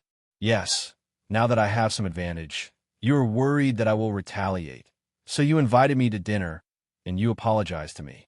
If you once again have the upper hand, or if I accept your apology, I will become another Zheng Tiansheng standing behind you. If there are other teachers who have offended you, what kind of method will you use to deal with them? That kind of evil thing, or something even dirtier than that, will happen again? Teacher Chun, tell me, should I forgive you? Fong Yin dragged Chen Tao up from the ground and said, in the future, don't involve children in adult matters. The muscles on Li Mingxiang's face twitched again. At that time, when Chen Dehai wanted to bring Chen Tao out, he felt that it was somewhat inappropriate. What's the use of letting children get involved in adult matters? But Chen Dehai said that Chen Tao was Fong Yan's student, and letting him follow to serve tea and toast was what he should do. Li Mingxiang thought that if Fong Yan valued friendship, seeing that Chen Tao was a student, he would have a better impression of Chen Dehai. Unexpectedly, it backfired. Not only did Fong Yan not see the face of Chen Tao being Chen Dehai's son, but he was even more displeased with Chen Dehai for playing his own son card. Chen Dehai, why are you so unlucky? Fong Yan walked in front, and Chen Tao followed behind Fong Yan with his head down. The teacher and the teacher slowly walked in the direction of the school. Do you hate me? Fong Yan asked. No, Chen Tao said. Do you hate your father? Don't hate him either, Fong Yan said, because he is your father. Mr. Fong, I don't know if I should hate him or not. I understand the reason you said, and I can understand the words you said. I know what you said is right. I am angry at my father and angry at myself. But I don't know what to do. When he begged you for your forgiveness, I felt that my father was very pitiful. This world is like this. We pay attention to the law of the jungle, and we also pay attention to karma. The strong eat the weak, and what you sow will reap what you sow. The reason why your father is pitiful is that he was too unscrupulous before. Everyone should be punished for doing something wrong. If I forgive him this time, then he feels that the cost of the crime is nothing. At most, he will apologize again and be forgiven again. What kind of path will he eventually take? What about those who were framed by him? I can't forgive him, and I don't dare to forgive him, because I am worried that I will be hurt by such a person again, and I am also worried that another me will be framed by such a person. Fang Yin stopped and turned to look at Chun Tao, saying, "You are my student. So there's a sentence I want to give you. I don't ask you to be a righteous and brave person, but at least, please be a sunny and kind person. I don't believe in God, but I believe that if you do too many bad things, you will meet someone who can fix you." Chun Tao nodded seriously and said, "Mr. Fang, I understand. I know I was wrong. I will not let you down in the future." Fang Yin patted Chun Tao's shoulder and said, "Also, don't easily kneel in the future. Kneel to the sky, kneel to the earth, kneel to your parents, kneel to your teacher." "Teacher, this is not shameful," Chun Tao said. Fang Yan's expression was stunned, and he said, "This flattery really hit my heart. Good job, keep it up." The master and disciple looked at each other and laughed. When Fang Yin opened the door and entered the house, he found that there were guests in the house. Zhang Chun and the woman were sitting on the sofa in the living room, waiting. Seeing Fang Yin come back, the two quickly stood up to greet him, their faces full of uneasiness. Chapter 209. Fang Yin waved his hand and said, "Those who come are guests. Sit down and talk." Zhang Chun didn't sit. He stood in front of Fang Yin with a face full of guilt and said, "Master, I didn't think something like this would happen, and I even drag you into it. I promise you, nothing happened between me and Sun Li. We are innocent, I swear to you on my honor and reputation." Fang Yin looked at the two of them and said, "Then tell me, what's going on?" Fang Yin was willing to give him a chance to explain. This made Zhang Chun very happy. He was determined to become Fang Yan's disciple. If the incident with Chongping caused Fang Yin to misunderstand his character, then his path to becoming Fang Yan's disciple would be completely blocked. However, when it came to explaining the past, Zhang Chun's expression was full of sorrow, and he couldn't speak for a long time. How could he pick up the grains that had rotted in the mud one by one? Sun Li sighed and said, "Let me explain. Zhang Chun loved martial arts since he was a child, and he learned kung fu from Sun Rulong, a martial arts master at Huaqing. Sun Rulong was very fond of Zhang Chun's talent and thought highly of him. He taught him everything he knew. Zhang Chun gradually became famous in Huaqing's mixed martial arts world, and he quickly became the symbol of the Rulong martial arts school, with Sun Rulong as its master. Sun Rulong had a son and a daughter. His son, Sun Chong, avoided martial arts like a scorpion, while his daughter, Sun Li, loved martial arts as much as her life. Sun Li's kung fu wasn't good, but she had a good impression of Zhang Chun, who was highly skilled in martial arts. The two of them gradually became an enviable couple.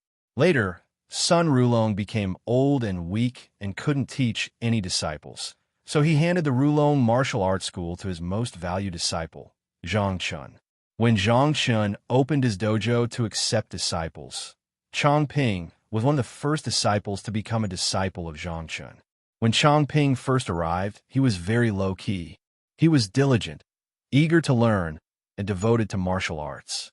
He was extremely respectful to his master, Zhang Chun, and was generous to his fellow disciples and his master's wife, Sun Li. He won everyone's favor, including Zhang Chun and Sun Li, who liked Chongping very much at that time.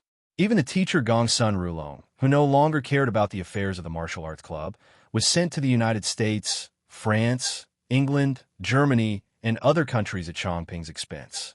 The itinerary was meticulous and thoughtful, and Gongsun Rulong was full of praise for this disciple of his.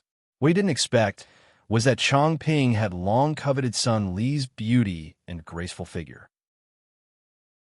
When Zhangchun represented the Rulong Martial Arts School in Thailand to participate in a national mixed martial arts competition, Chongping invited Sun Li to the martial arts school under the guise of asking his master's wife for some pointers.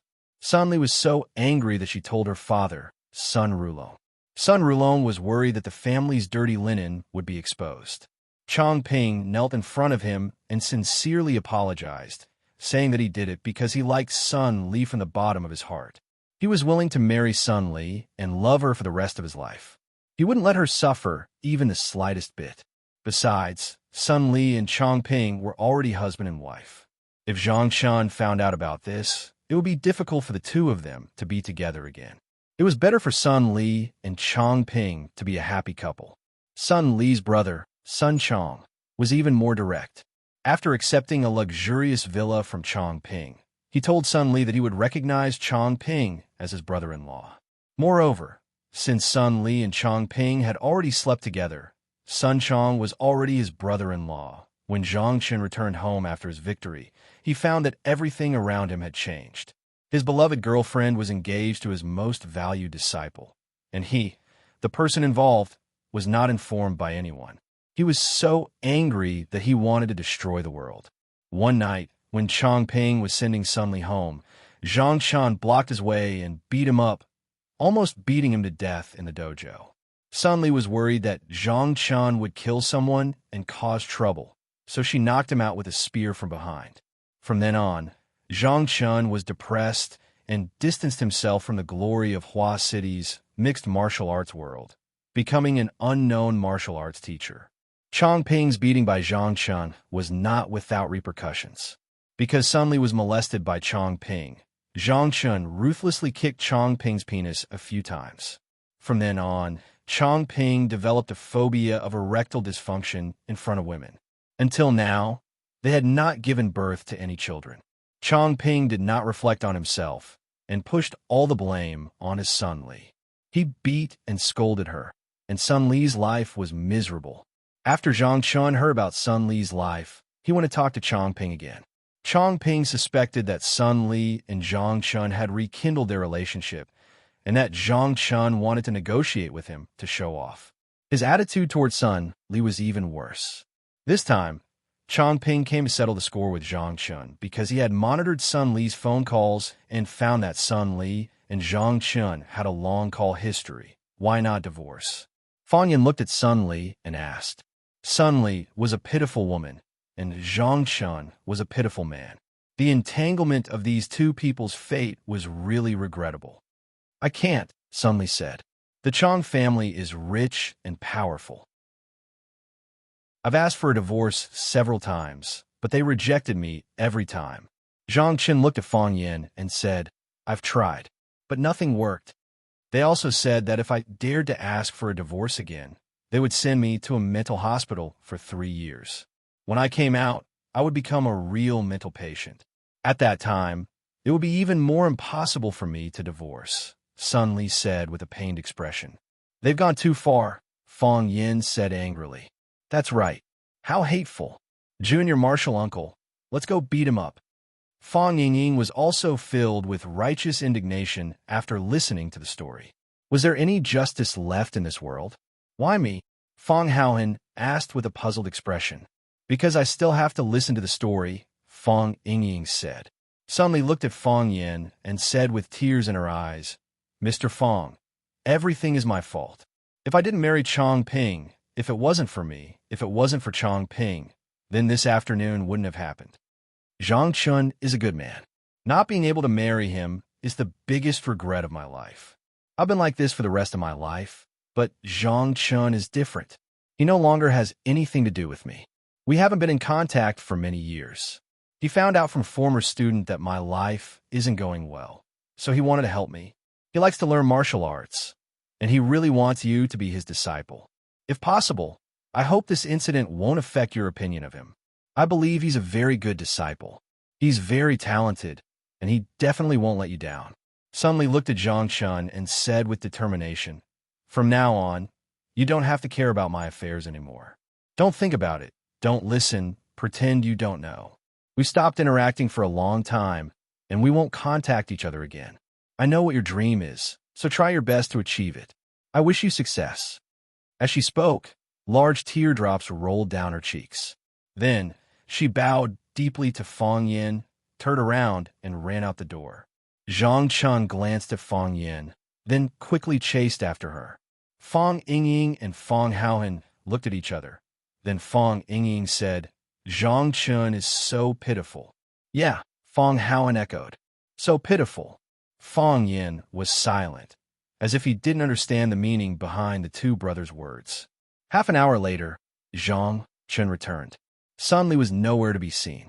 Fong Yin stood up and said, "Come take a walk with me in the yard." Zhang Chun nodded and followed Fong Yin out. "Do you still like her?" Fong Yin asked. Zhang Chun was stunned. He didn't expect Fong Yin to ask him such a question. He nodded and then shook his head. "You don't know either?" Fong Yin asked. "I don't know," Zhang Chun said. "In the beginning, I hated her. I thought it was because of her that my life was ruined. Then I tried to forget her. I didn't want to be in such pain anymore. I knew her life wasn't going well, and I was worried about her. I just don't know if I still like her." "You still like her," Fong Yin said with absolute certainty. Zhang Chun raised his head and looked at Fong Yin in confusion. He had asked himself this question countless times, but he couldn't get a definite answer. Why did Fong Yin come to this conclusion so easily? "Your fists are too heavy," Fong Yin said. "Not only is your fist heavy, your body is heavy, your thoughts are heavy, and your entire being is heavy. You're so heavy that you can't breathe, you're so heavy that you can't run, and you're so heavy that you can't use your fists. You have too much baggage, and you can't let go of her." "Master, do you know what Tai Chi is?" Fong Yin asked. Zhang Chun shook his head. An old man was practicing Tai Chi in the park with great strength. At this time, a young man came and said, "Grandpa, you're so good at martial arts. How did you practice?" The old man said, "I'll stand still and try hitting me with all your strength." So the young man punched the old man hard. And then, Zhang Chun asked excitedly. It was an inspirational story of an ignorant teenager who met a hidden master in the park and then became a master of Tai Chi. He liked to listen to such a story of a loser's counterattack. This was also the ideal life he had always been looking forward to. The young man was blackmailed of 20,000 yuan, Fong Yin said. "Now do you know what Tai Chi is?" Fong Yin asked. Zhang Chun shook his head again and said, "I still don't know. This story tells us that if you want to learn Tai Chi, you must choose the right master. Only when the master is strong can the disciple learn real skills. The master only has posture but no momentum. Not only can the disciple not learn anything, but he may also be blackmailed of 20,000 yuan. "Master, what do you mean?" Zhang Chun thought hard, but he still didn't understand what Fong Yin was trying to say.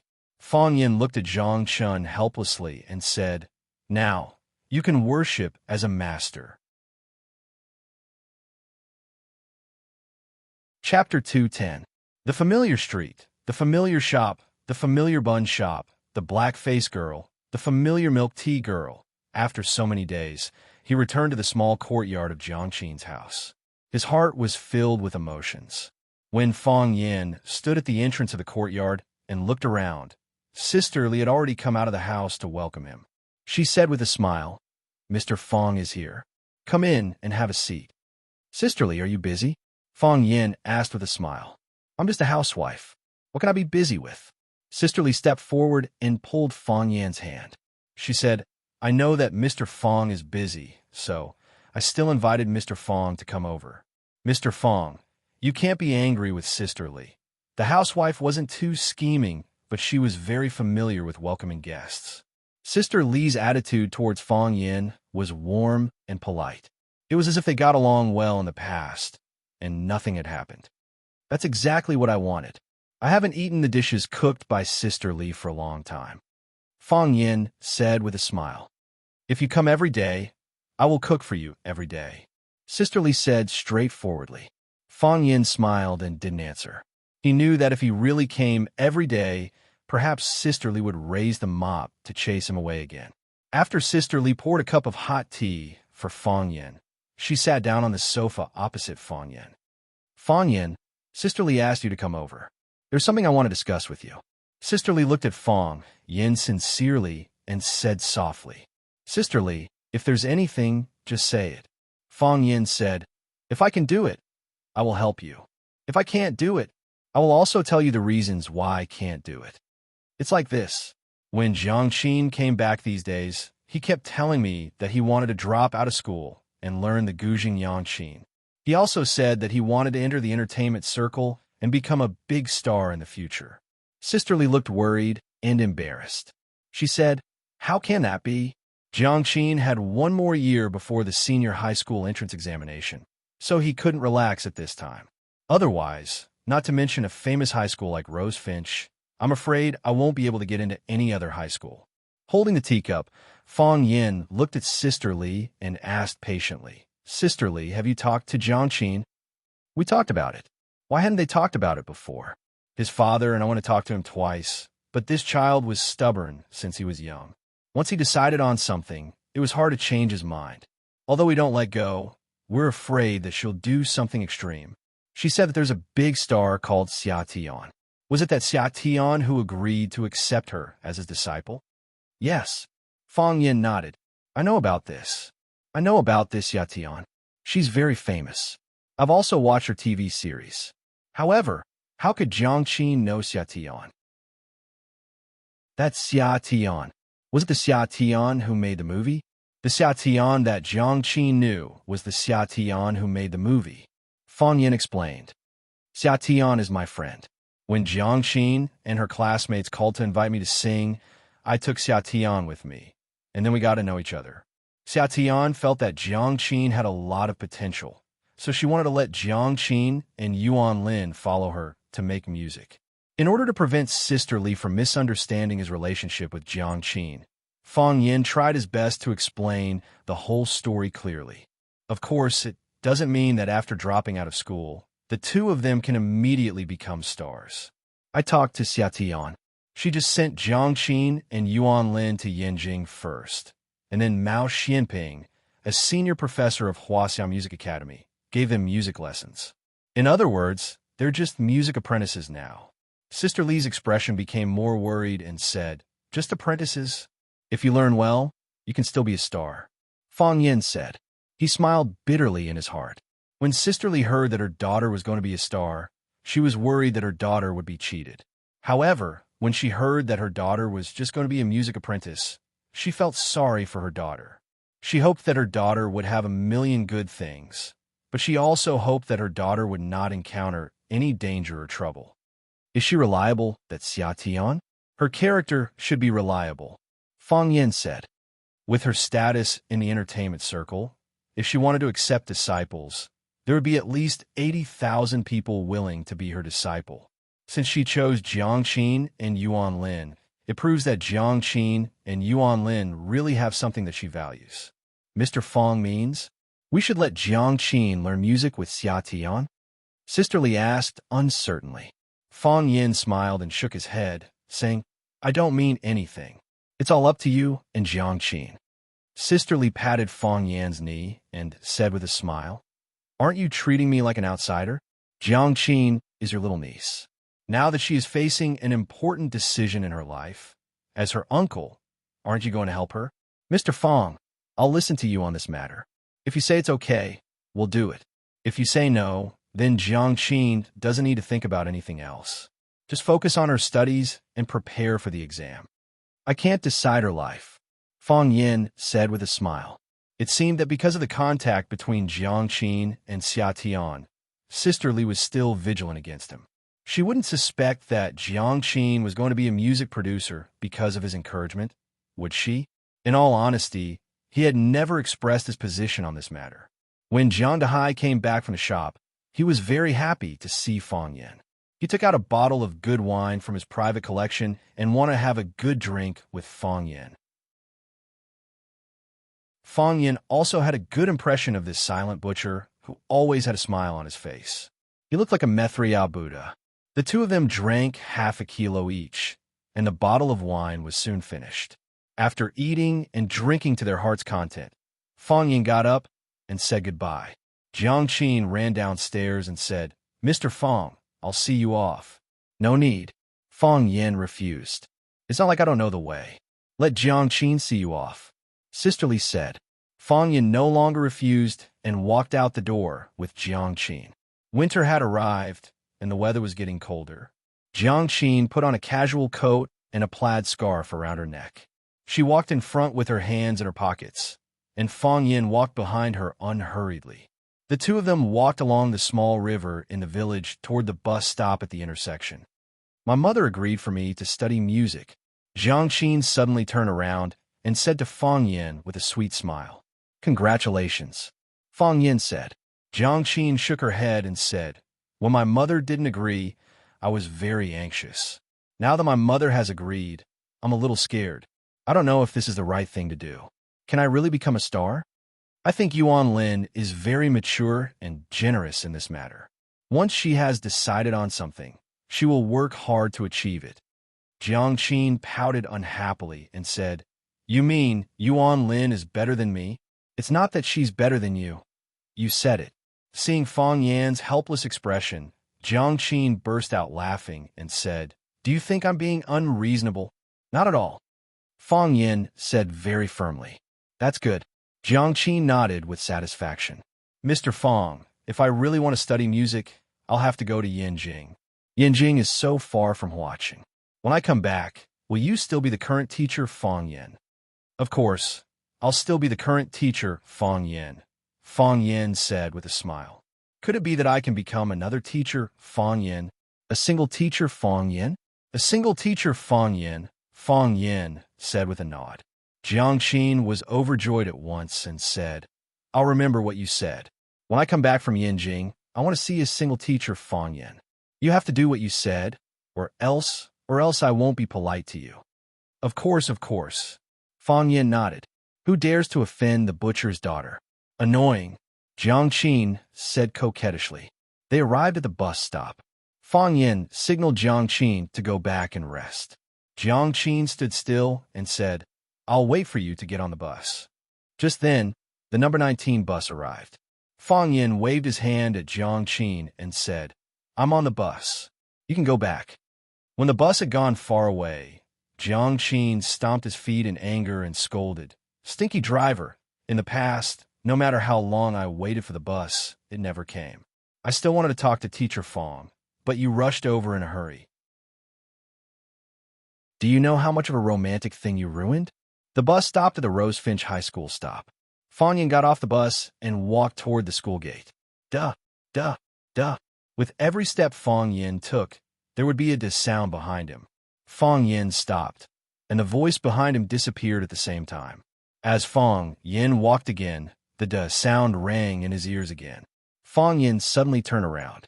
A man with long hair, a big white robe, and wooden clogs was looking at him with a smile on his face. The moonlight was cold, and the man's thin face was frighteningly pale. Fang Yin stared at him with a burning gaze, and he also looked at Fang Yin with a gentle smile. Fang Yin understood that this was not an unintentional following or passing by chance. This man came for him. "Who are you?" Fang Yin asked. "Chiba Shinbu," the man said aloud.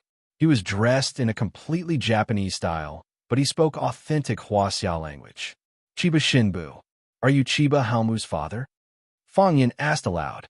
He understood that he had hurt the young one, and now the old one had come to seek revenge. These guys were really haunting him. "Chiba Shinbu. Chiba family's Chiba Shinbu." Chiba Shinbu said loudly. Fang Yin clenched his fists.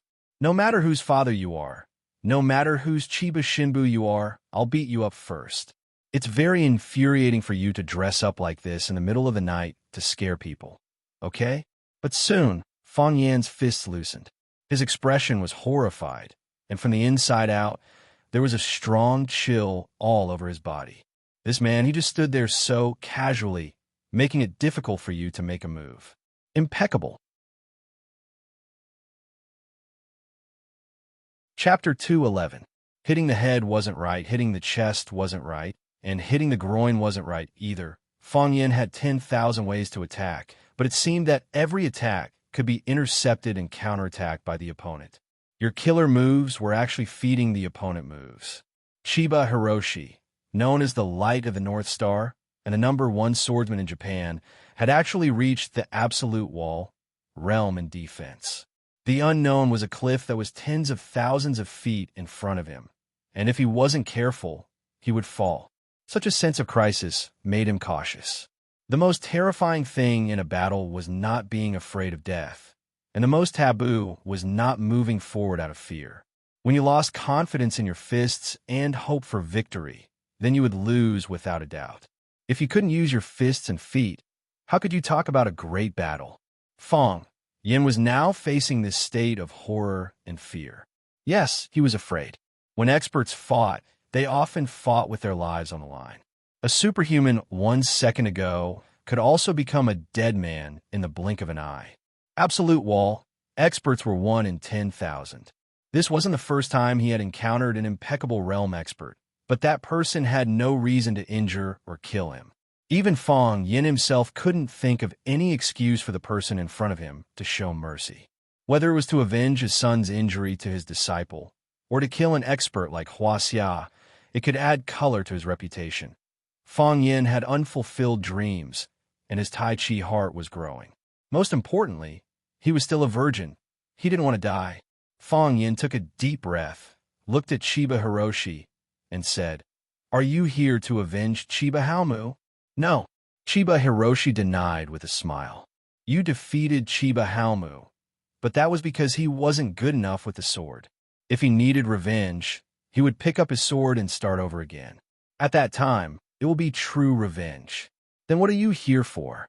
"You hurt Chiba Haomu. I'm still here for revenge," Fang Yin said. "You hurt Qing Yin again." "Qing Yin?" Fang Yin's eyes were slightly puzzled, but they instantly cleared up. He stared coldly at Chiba Shinbutsu and said, "So, the guy who tried to sneak around in the dark after turning off the lights and tried to fish in troubled waters and got beaten half to death by me is the Qing Yin you mentioned? Did you send him to test me? Or are you thinking of letting your disciple kill me so that you, the master, won't have to show up? Unfortunately, I've disappointed you, right? Qing Yin is a ninja. He will choose the most suitable combat environment for himself." Chiba Shinobu didn't get angry and explained in a gentle voice. Chiba Haomu returned with heavy injuries, but he wasn't angry. His eldest disciple, Qing Yin, was beaten to the point of vomiting blood, but he was not angry. Ever since he entered the soulless state, there were very few things that could make him angry. Fang Yin was thoroughly enraged. He stared at Chiba Shinobu and said, "Your son attacked me from behind after the battle, so I injured him. Qing Yin sneaked into a room full of students and attacked me, so I fought back. Now you came here to stop me, and you still say you didn't want to avenge them? Why do you have to find a dignified excuse for doing such a dirty thing? Don't tell me you came here just to learn martial arts from me? If that's the case, I'll respect you." Chiba Haomu looked at the angry Fang Yin and said, "You can't fool me. Even when you're angry, your heartbeat is still balanced, your defense is still steady, and your eyes are too calm without a burning flame." Chiba Haomu stared at Fang Yin's eyes, but he knew all of Fang Yin's movements. "Why did you loosen your clenched fists? You can't do anything, so you want to provoke me?" Chiba Haomu asked with a smile. "Actually, the reason doesn't matter to me. I just think you should be a master. So I came here. Now you're disappointed, aren't you?" Fang Yin said with a smile. "Look, standing in front of you, facing a master like you, I can't even throw a punch. Although I hate your enigmatic face, as if everything is under your control. There were a few times when I wanted to rush over and throw a few punches. At that time, I really wanted to see what kind of expression you would have." "I'm not disappointed," Chiba Haomu said. "You're very strong." "You misunderstand," Fang Yin said. "Very few people can maintain a calm heart in front of me. Chiba Haomu can't, and Qing Yin can only be considered half. You can laugh and scold with ease, which is already much stronger than Chiba Haomu and Qing Yin." The night was as cold as water, and the dim yellow streetlight stretched the shadows of the two infinitely long. Chiba Haomu stood under a streetlight, and the light and shadow made his body and white robe inlaid with a pale yellow halo. It was a slightly prickly feeling, and it made Fong Yan's eyes uncomfortable. It was a very hazy state. Fong Yan knew where Chiba Haomu was. He saw him there, and he heard him there, but he knew that he was definitely not there. He seemed to be still, but he gave people the feeling that he was swimming like a ghost. This was the defense of the absolute wall, the defense of no gods. The reason why there were no gods was because they themselves were gods. They were false gods. Not being afraid is a kind of strength in itself, Chiba Haomu said. You're not as strong as I thought, but it's already very good. Before he finished speaking, Chiba Haomu's body strangely disappeared from where he stood. Then he appeared in front of Fong Yan like lightning, reaching out to grab his throat. Too fast. Unbelievably fast. A distance of more than 10 meters was covered in the blink of an eye. It was as if he had mastered the Taoist secret art of shrinking the ground into an inch, or as if he had drilled out of a strange wormhole. In just the blink of an eye, the distance of hundreds of millions of light years had disappeared. Bang! Fong Yan felt a burning pain in his dantian. It was as if someone had raised a rifle and shot him hard in the abdomen. The heat was very oppressive and dull. It was like there was no boiling molten steel, no burning pyre. He always felt that there was something missing. Suppress and accumulate. Suppress and accumulate again. Boom! The molten steel boiled, and the pyre burned. The heart of Taiji in Fong Yan's abdomen, which was extremely quiet, suddenly spun wildly. The realm of Taiji appeared. Wherever the realm was, it was my territory. He saw the outstretched palm. It was pale, thin, snow-white, and tender. It didn't look like a hand that was holding a sword. There was no sound of wind, and it didn't look fierce. It was light, as if it was about to touch a flower or pick a fruit, and it had to catch a handful of wind and put it in front of its nose to sniff carefully. The flower-pinching Buddha, the eyes of righteousness, the wonderful heart of nirvana, and the subtle method of reality. The body of the telephone pole became twisted and tilted, and the light of the street lamp became dark and gloomy. Everything around him had undergone a strange change. Whoosh! Fong Yan took a step back. It was just this step. Chiba's attack failed, and Fong Yan's realm of Taiji disappeared. It was silent again. When Fong Yan sensed the extremely dangerous process of life and death, Chiba Shinobu's figure returned to its original position. It was exactly the same position as before, as if he had never left. What is this? Chiba looked at Fong Yan with a puzzled face. At his level, a sword was a sword, a knife was a sword, a fan was a sword, and so were chopsticks. A leaf or a flower was a sword, and so were his fingers. Just now, when he clawed at Fong Yan's throat, it was actually the claw sword that stabbed at Fong Yan's throat. A sword came, the heavenly flying fairy. Even some of the kendo experts he had defeated in the East Ocean were flustered when faced with this move of his claw sword, and they retreated several meters away. However, the guy in front of him, who was much younger than them, just dodged one step. Just by dodging one step, he had managed to avoid the 32 consecutive attacks of his chi. Heart of Taiji, Fong Yan said. Heart of Taiji. Chiba chewed on this word seriously. There was a huge difference between Huaxia and East Asia's martial arts. East Asia focused more on the extreme cultivation of fists and weapons, but Huaxia was the birthplace of Taiji. He didn't understand the various realms and miracles of Taiji, but he understood everything. With his cultivation in sword path and chi path, he could easily understand what Fong Yan meant by those words. Using inner force to fight external force, and external force to build inner force, then absorbing the power of nature. Is this the heart of Taiji? Fong Yan knew that these peerless masters weren't ordinary people, so he didn't hide it and said, "Indeed, it's rare and precious at such a young age. I don't understand the situation in Huaxia, but if it was in East Asia, you would be the first person of your generation." Fong Yan smiled and said, "I just dodged one of your moves, and you put me in this position. Are you praising me or yourself? Chiba didn't smile and looked at Fong Yin seriously. He said, coming 1,000 miles with a sword is a worthwhile trip. You are worthy of my sword. It's not worth it, Fong Yin advised. I can't beat you even with a hand sword. If you use a sharp sword, won't you cut me to death in 2 or 3 moves? Let's just have a casual spar. If you really break me, it won't be honorable even if you win, right? People will say that you are bullying the young and the strong. In a month, let's fight at the summit of One Sword Peak, Chiba said. A month? Are you challenging me? Fong Yin asked. He was a bit anxious and said, a month is too short, isn't it? I don't think I'm ready. How long will it take? Chiba asked. Fong Yin thought about it and said, 30 years. In 30 years, I will wait for you at the summit of One Sword Peak to fight to the death. Chiba waved his sleeve and floated away. Fong Yin looked at his free and easy back and muttered to himself, say something. Do you agree or not? Chapter 2:12. Did he agree? Fong Ying asked expectantly. I don't know. Fong Yin was lying on a rattan chair in the yard, holding a cup of hot tea in his hand. Trying to drown his sorrows with tea made him even more worried.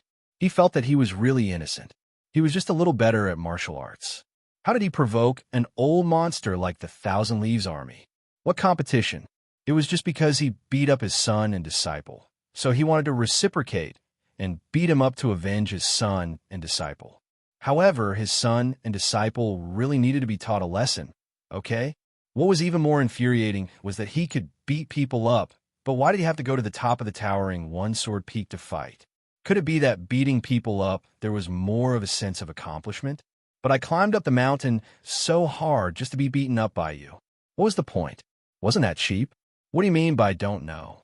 Fong Ying asked in a dilemma. Junior Marshal Uncle was so annoyed. Couldn't he speak more clearly? He didn't say yes or no. He just shook his sleeves and turned around. Fong Yin said with a sigh, 30 years later will be my golden age. At that time, I might be invincible in Huaxia, and the heart of Tai Chi will be overflowing. Doesn't he want a strong opponent? Doesn't he want to improve in adversity? I can meet all his requirements. Besides, he will probably be in his 70s or 80s at that time, and his swordsmanship will be great. Why did he take advantage of me for 30 years? Why do you think he didn't agree? That's too much, Fong Haoan said. Why did he beat people up for no reason? Should we go just because he asked us to? We just won't go. We just won't give him face. Why don't we call the police? Fong Ying said indignantly. Just say that someone tried to physically attack us. It would be even better if he left a threatening letter for Junior Marshal Uncle. Let's see how they can deny it. At that time, we can directly send them back to Japan so that they can never step into Huaxia. Pa! Pa! Fong Yin slapped Fong Ying and Fong Haoan's heads and said angrily, you two are too disappointing. Do you still have the dignity of a martial artist? Do you still have the heart to strive for a higher level of martial arts? Who are we? He's the successor of the Fong clan's Taiji, an upright warrior of Huaxia. Now, a Japanese martial artist is challenging us. How can we run away? How can we be afraid of the police? This was a disgrace. It's not just our shame, but the shame of the entire Huaxia martial world. Fong Yin, would never do such a thing. Warriors are meant to fight, non-stop fighting, through the cruel, passionate, hot-blooded, and life-or-death battles. He would search for the true meaning of supreme martial arts and the meaning of a warrior's life. What is the saddest thing in the world? A hero is short of breath, and a beauty is past her prime. If you can't fight, you'd rather die. Fong Ying interrupted Fong Yin and asked, Junior Marshal Uncle, what do you mean? I'm going back to get reinforcements, Fong Yin said. This is outrageous. Does he think there's no one in the Fong clan? Fong Ying and Fong Haoan looked at each other with an expression that said, I knew it would be like this. Four Seasons Garden Hotel. The hotel where Summer was filming and watching. The scenes of the Divine Furnace at Xiaxia Mountain had all ended, and Summer was about to end her trip to Huacheng and return to Beijing. At the same time, Jiangqin and Yuan Lin had also applied to take a break from school. They would be going to Beijing to study together with Summer. In the Chinese restaurant of the hotel, Lily private room, Fong Yin was the host, giving a farewell dinner for Summer. At the same time, it was also to bid farewell to Jiang Qin and Yuan Lin, the two girls who had a close relationship with Fong Yin. They would leave Huacheng, the city that gave birth to her, and go to Beijing, to a distant place, to study and fight for their ideals and future. Jiang Qin and Yuan Lin were not in a good mood. They only ate a few mouthfuls of rice before putting down their chopsticks. The rest of the time, they silently watched Fong Yin and Summer chat. Xia glanced at Jiang Qin and Yuan Lin and said with a smile, "It seems like the two of you are very reluctant to leave Mr. Fong. My charm is not as great as Mr. Fong's, but none of you are willing to come with me." It was originally just a joke to liven up the atmosphere, but it unexpectedly made Jiang Qin and Yuan Lin's expressions a little unnatural. Although they had only known Fong Yin for a short period of time, they were very dependent on him. Speaking of love, it was too far away. They were too young, and probably didn't even know what love was. However, they did like to be with Fong Yin. This was because Fong Yin was different from the boys they knew. "Sister, we just can't bear to part with Mom and Dad. It's not that we can't bear to part with Mr. Fong." Jiang Qin retorted with a red face. Originally, Jiang Qin and Yuan Lin wanted to call her teacher Xia, but Xia felt that it wasn't good for her to call her big sister, which made her look younger. Jiang Qin and Yuan Lin also felt that it was better to address her this way. Their relationship was closer, unlike the title of teacher, which always separated them by a layer of dignity. That's right. Originally, my mom wanted to send me off, but she kept wiping her tears. I felt uncomfortable watching her, so I didn't let her send me off. Yuan Lin echoed. All right, I was just joking. Why do the two of you take it seriously?" Xiaoji said with a smile. "Don't be so sad. Although the distance between Yanjing and Flower City is very far, it's only 2 hours by plane. If you want, you can fly back every day to see your parents. Of course, you can't affect your studies." Xiao looked at Fong Yin and said, "I've already greeted teacher Mao Xianping. He's a highly respected musician in the industry and also my first music teacher. I told him on the phone that I had sent him 2 good seedlings, and he was very happy. He's retired from school now, so he can spend more time teaching students. As for how much they can learn, that will depend on Jiang Qin and Yuan Lin's own luck. Sister, don't worry. Since we have chosen this path, we will definitely work hard." Yuan Lin said with incomparable determination. "Yes, we have already thought it through. We want to be the #1 ancient instrument player in Huaxia." Jiang Qin's goal for the future was even more dazzling and brilliant.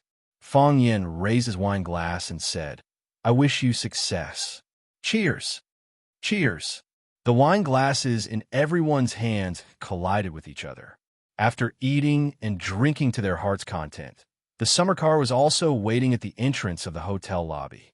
Fong Yin sent Jiang Qin and Yuan Lin downstairs. At the same time, Zhang Wei and a female assistant surnamed Chen accompanied them back to Beijing. He didn't see the actor, Feng Yuancheng, who had been sticking close to Xia Chun. It seemed that after the incident at Sky One, his relationship with Xia Chun had been affected. Xia shook hands with Fong Yin and said with a smile, "The biggest gain from coming to Flower City this time is to get to know a friend like you. Thank you for your help, and I'm sorry for all the trouble I brought you." "Shouldn't that be left for me to say? Who doesn't want to be friends with a big star?" Fong Yin said with a smile. "Come, let's take a group photo. I'll post it on Weibo to show off." Xia Chun leaned his head on Fong Yin's shoulder and said, "If you dare to post it, I don't mind." Fong Yin didn't take out his phone to take a photo in the end and said, "Forget it. I'll take a photo with you after I apply for Weibo." "I knew you wouldn't dare." Xia Chun giggled. She took out a file bag from her bag and said, "I've asked someone to investigate that ninja. Take a good look. Qing Yin, he's a very dangerous person. What's more dangerous is his master.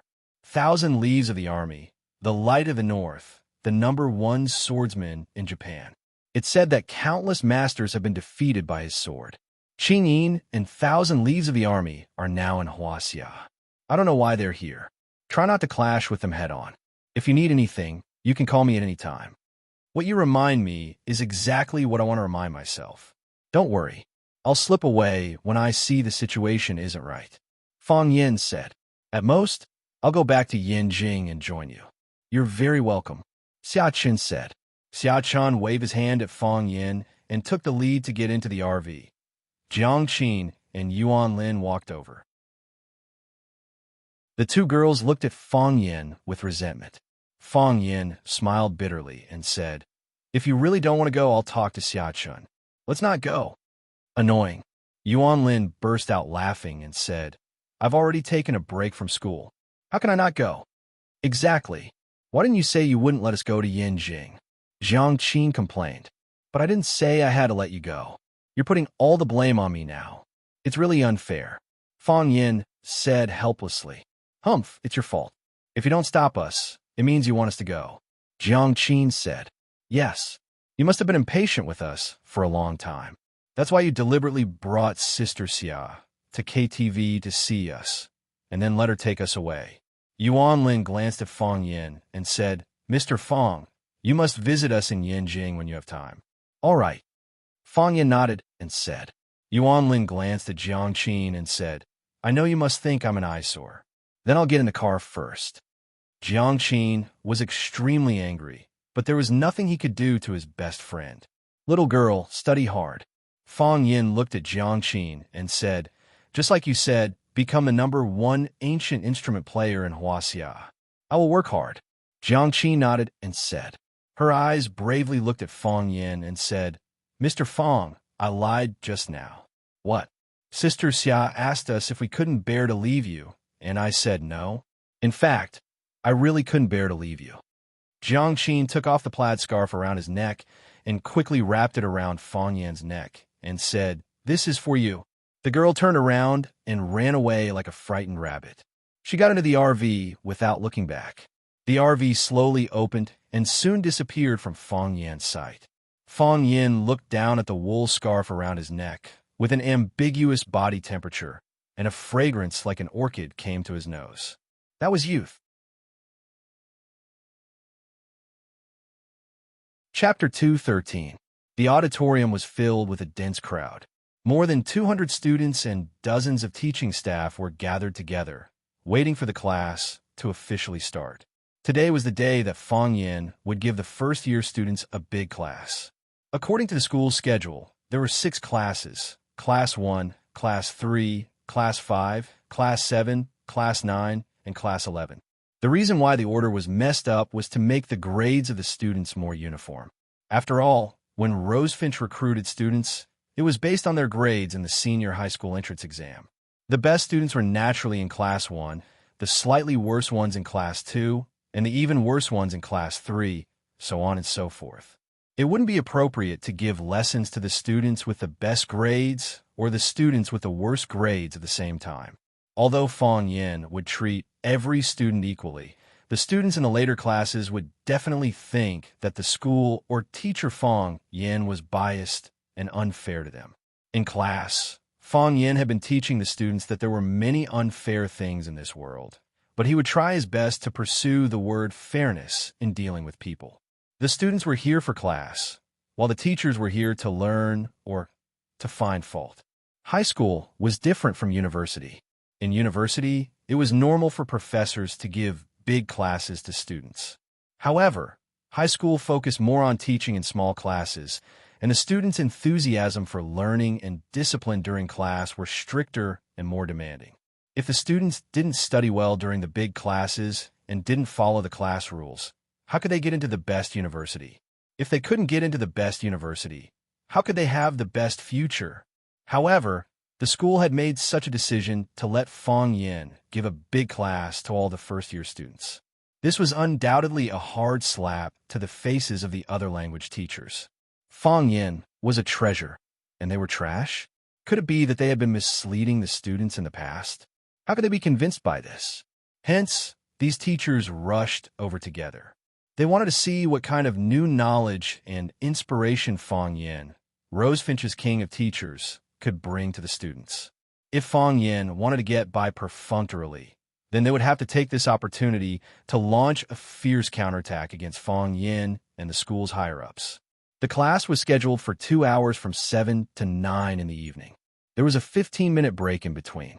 It was already 6:50 p.m., but the teacher, Fang Yin, was nowhere to be seen. It's almost time. Why isn't teacher Fang Yin here yet? Hee, I've long heard of teacher Fang Yin's name. Now I have the chance to become his student. Let's see what kind of surprise he has for us today. Huang Haoren, has Mr. Fang ever been late to class before? Do you want to make a call and ask? The students of Class 9 discovered that they had suddenly become the focus of everyone's attention and eye-catching stars. If anyone had any questions, they would ask the students of Class 9. The auditorium was noisy, and the students were talking about it. It was as chaotic as a wet market. The last row of the auditorium was unusually quiet. More than a dozen Chinese teachers sat side by side, looking at the students in front of them and maintaining minimal communication. The language teacher of Class 3, Li Xinhua, was sitting next to Zhang Yu. Looking at Zhang Yu sitting there with a gloomy face, he didn't know what she was thinking. She looked like she shared a common enemy with him. He said angrily, "Look, is this still a lesson? The classroom is as noisy as a wet market. The students can't calm down. How are we going to start the class later?" Zhang Yu glanced at Li Xinhua and said, "Maybe Mr. Fang has some tricks up his sleeve?" Ever since Class 1 lost to Class 9 in the last language competition, Zhang Yu felt that he couldn't lift his head in school. He was also forced by the bet to go to the school's radio station to read the apology letter, which he regarded as the shame of his life. This made him hate Fang Yin to the bone. That bullsh asterisk T flying ash fertilizer jingle, was it something an ordinary person could read? That was too much. It was also because he lost so badly last time that Zhang Yu didn't dare to be too full of himself. Otherwise, he might be the one to lose face. I want to see what new things he can teach the students today. Li Xinshu said with a face full of sarcasm, "If the students are not satisfied, we have to report it to the school. Even if Mr. Fang has a close relationship with a certain school board member, he can be the vice principal or directly the principal. As a teacher, wouldn't that be misleading the students?" Zhang Yu had also heard of the scandal between Fang Yin and the school board member Lu Chaoga. The truth of the matter could be ignored, but in his opinion, Fang Yin did have some ability. Otherwise, how could the Class 1 he led lose to Class 9? It should be known that this time Class 1 lost not because Class 1 didn't do well, but because Class 9 did too well. Class 1 performed well as a whole this time. Except for Qin Etienne and Tang Cheng, the other students still performed at their best level in Rosefinch. Zhang Yu didn't like Fang Yin's character, but he didn't think that Fang Yin was an idiot without real ability who relied on women to get ahead. "Let's wait a little longer," Zhang Yu said. "Time's up." Pa! The light above the auditorium's rostrum lit up. A lonely spotlight. Fang Yin walked out from the backstage on time. The spotlight followed him all the way, like a bright sun following his head. He was wearing a black rosefinch Chinese tunic suit. The jacket was unbuttoned, revealing the snow-white shirt inside. His hair was combed casually, and there was a gentle and charming smile on his face. At this time, Fang Yin had the elegance of a knowledgeable person. He was elegant and handsome. His appearance alone caused the students to scream and applaud enthusiastically. "Mr. Fang, you're so handsome." "Ludahua, Mr. Fang, you look like Ludahua." "Like Tang Zhong?" "He can even pretend to be a woman." "Tang Zhong is the handsome one." Li Xinhua curled his lips and sneered. "Are you here to teach or to sing? You don't look like a teacher. You look more like a third-rate singer trying to please the crowd." Zhang Yu frowned slightly and didn't answer. Fang Yin held the microphone in the corner of his clothes and glanced at the students below the stage with a smile. The students looked up at Fang Yin with the same inexplicable smile on their faces. Even though Fang Yin hadn't started his lecture, both the teacher and the students already felt that this would be a pleasant night. They didn't feel any pressure when facing their teacher, Fang Yin, nor did they feel a sense of urgency to learn. They were like close friends who just gathered together to chat. "What is Kung Fu?" Fang Yin asked. The microphone spread his voice to every corner of the auditorium. The audience suddenly became silent. Could it be that the class had officially started? What did this question mean? They weren't here to learn Chinese. What did this have to do with Kung Fu? Only now did the students remember that Fang Yin came empty-handed. He didn't bring the first-year Chinese textbook. As for the lesson plan, the students of Class 9 said that they had never seen such a thing. It had to be said that teacher Fang Yin wasn't a diligent teacher. Does anyone know? Fang Yin looked around and asked again, "What is Kung Fu?" Southern Fist and Northern Leg, Shaolin Wudong Gong. Kung Fu is our Hua Xiao martial arts. Kung Fu can be used to attack and defend. Stephen Chow's movie is Kung Fu. Seeing that Fang Yin was really asking this question, the students' interest was immediately piqued, and all kinds of strange answers were thrown out.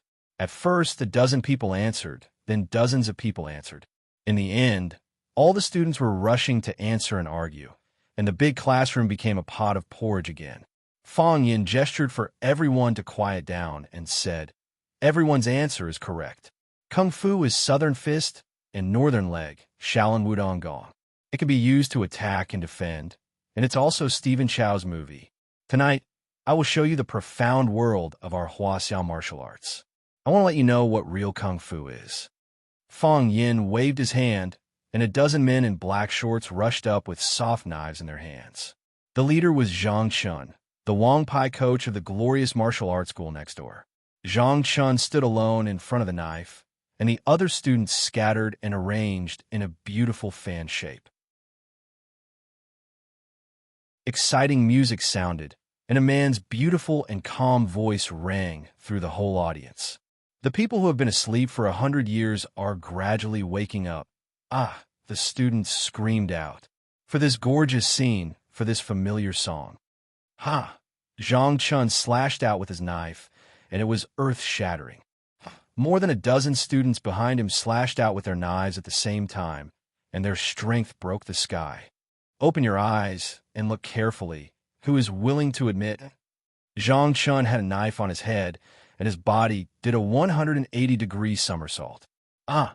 More than a dozen students had knives on their heads, and their bodies did a 180-degree somersault. Open your mouth and shout. Shout loudly.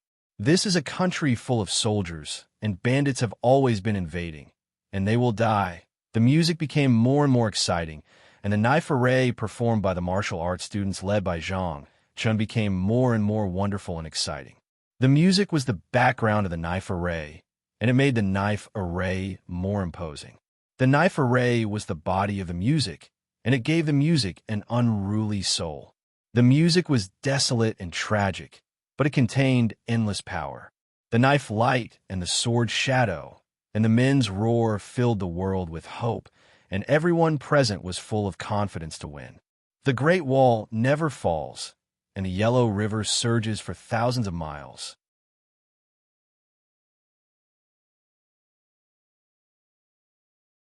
Chapter 214. The mountains are beautiful, and the mountains are colorful. The saber array kept changing its formation. Saber light flashed, and shadows flashed. Ask me which part of the country looks like a disease.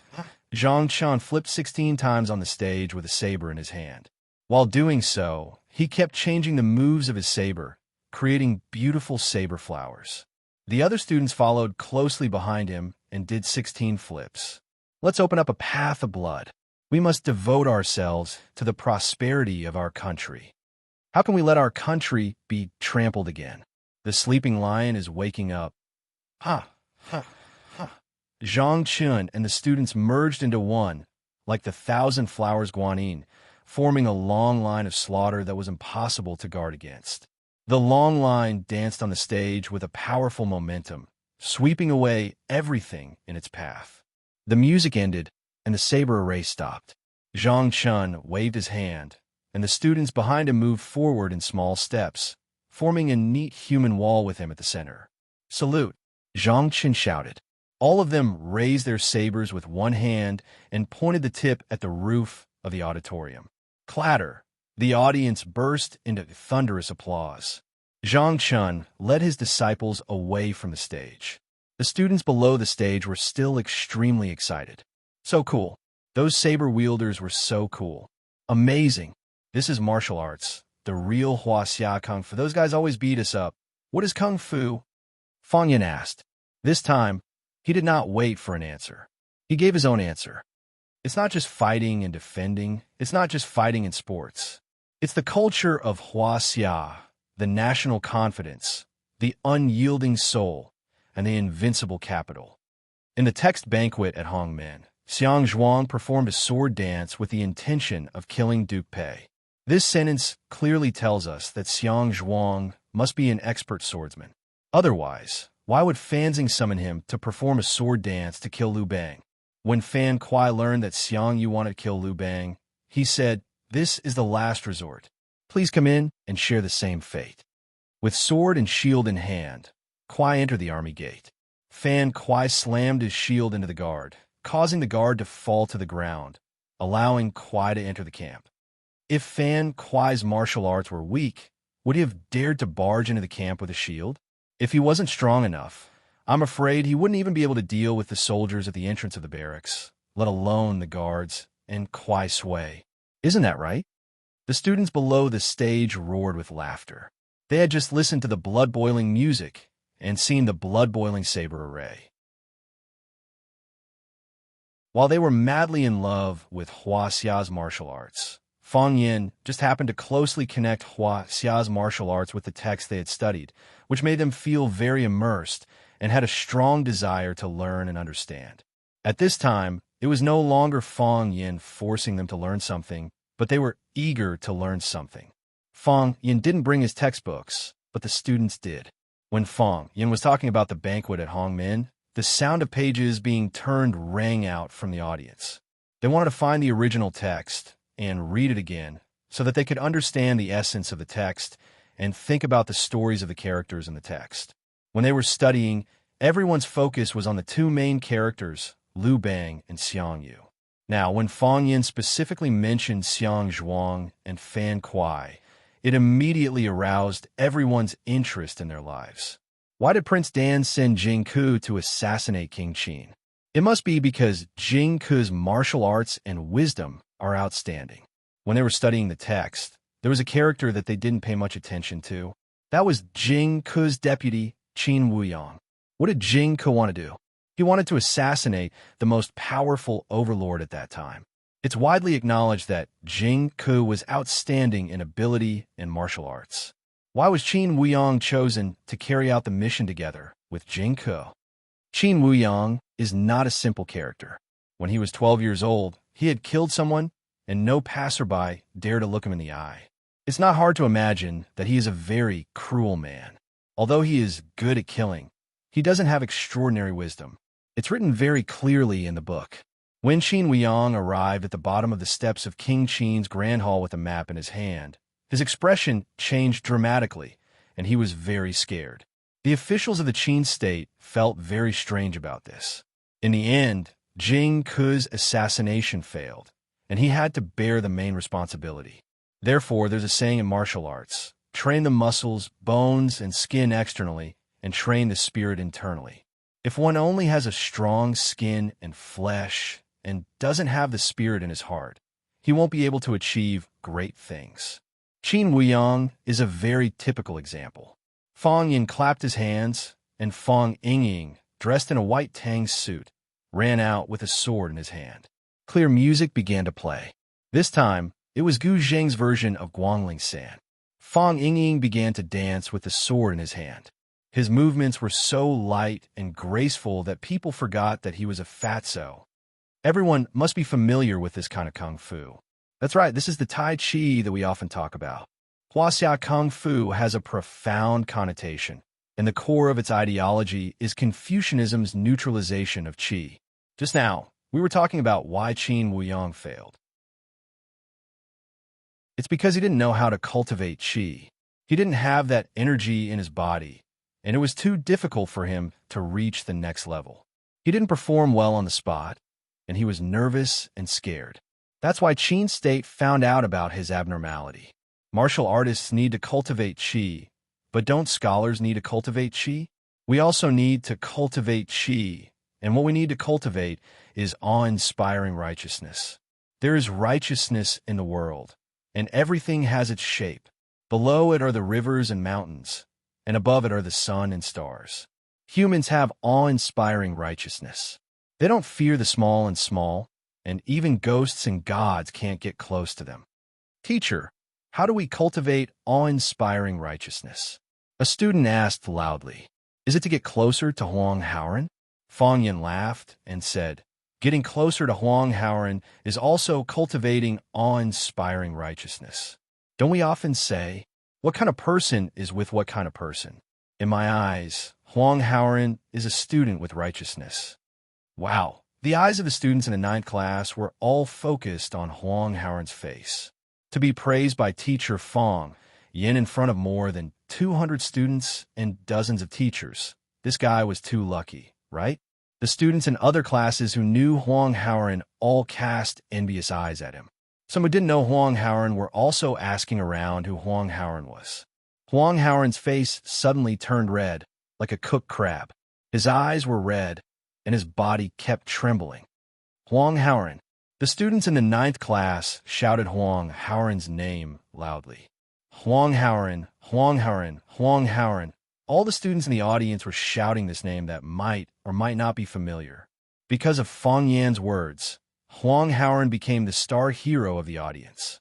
Huang Haoren stood up and bowed deeply to the position where Fang Yan stood. Clatter. The students applauded enthusiastically. They didn't know why, but they felt this scene was very touching. Fang Yan waved his hand, signaled everyone to be quiet, and said, just now a student asked me how to cultivate awe-inspiring righteousness, and I think this question is very good. Reading to nourish the mind, writing to cultivate qi, doing good, and accumulating virtue can lead to awe-inspiring righteousness. For us, this is not a difficult thing. It is also something that is easily ignored by us. After Fang Ying finished his Tai Chi sword dance, he bowed to the audience with a serious face. The students burst into laughter at the sight of his comical appearance. However, they still didn't forget to give this fatso a warm applause. The third to go on stage was Fang Haoren. He held a high stack of glasses and walked to the stage. Huaxia's Kung Fu is rooted in Confucianism, and it also blends with Taoism's keeping quiet and softness. For example, the Tai Chi sword performance we saw just now.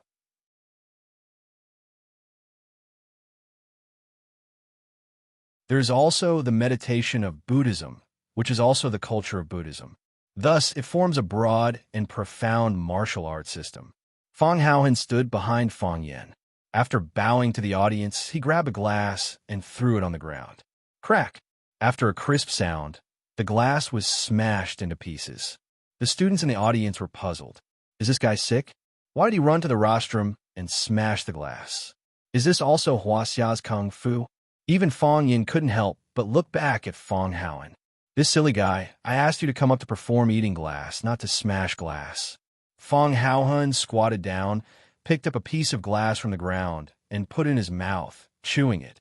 Oh my God, he actually ate the glass into his stomach. Are you serious? It's not a fake glass, right? Can you let me touch it? It's so disgusting, punching and kicking, tripping and grappling, wielding knives and swords, jumping on roofs and running on walls. Even the dangerous people who are eating glass behind me are all part of Huaxia's Kung Fu. People often ask, does Huaxia's Kung Fu really exist? The answer is beyond doubt. Fang Yin waved his hand. Fang Haoren, who was chewing glass, threw a glass to Fang Yin reluctantly. Fang Yin took the glass, put his hands together, and wrapped it in his palms. He rubbed his hands quickly, and white smoke came out from the gaps between his fingers. When he opened his palms again, the students only saw a puddle of white powder. He gently blew on the powder, and the white powder danced in the air. It fluttered like fine snowflakes. Wow, the students were all dumbfounded. How could this work? Teacher Fang Yin couldn't be playing magic, right? Students, today's class ends here, Fang Yin said with a smile. Goodbye. Fang Yin turned around and was ready to leave. Acting cool to this extent was already quite satisfactory. There was no need for another word, no need for a wave of the hand, and no need for an extra look. At this moment, the smile on Fong Yan's face suddenly froze. His pupils widened, and he had a look of disbelief. At the entrance of the auditorium, a woman stood leaning against the door. Black leather jacket, black leather pants, clean and neat short black hair, and a black scarf tied around her neck. She had a mocking smile on her face, but her eyes were as bright and beautiful as the stars in the sky. She walked through the long corridor, past countless tables, chairs, and students, and walked step by step towards Fong Yan. She grabbed the textbook of a student in the front row, and with a light tap of her sexy high heels on the cement floor, she leaped onto the stage and stood in front of Fong Yan. Pa! She swung the textbook and hit Fong Yan's head. Again. Pa! She swung the textbook and hit Fong Yan's head for the second time. Again. Pa!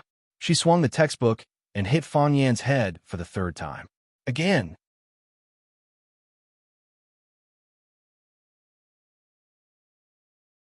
Chapter 2:15. Fong Yingying grabbed Fong Haohan, who wanted to go back to the stage, and said, "Stop them. If they really want to fight, can you stop them? They can send you flying with just one move." Bang. "But I didn't do anything wrong. Why should I die with you?" Fong Haohan asked with a confused face, holding a few unfinished glasses. "Junior Marshall Uncle asked you to call back for help. Who did you call?" Fong Haohan was simple and honest, but he was not an idiot. After listening to Fong Yingying's words, he immediately became suspicious of his behavior. "That's true," Qin Etian said softly. "Know yourself and know your enemy, so that you can win 100 battles. At least, I need to know what kind of woman my opponent is.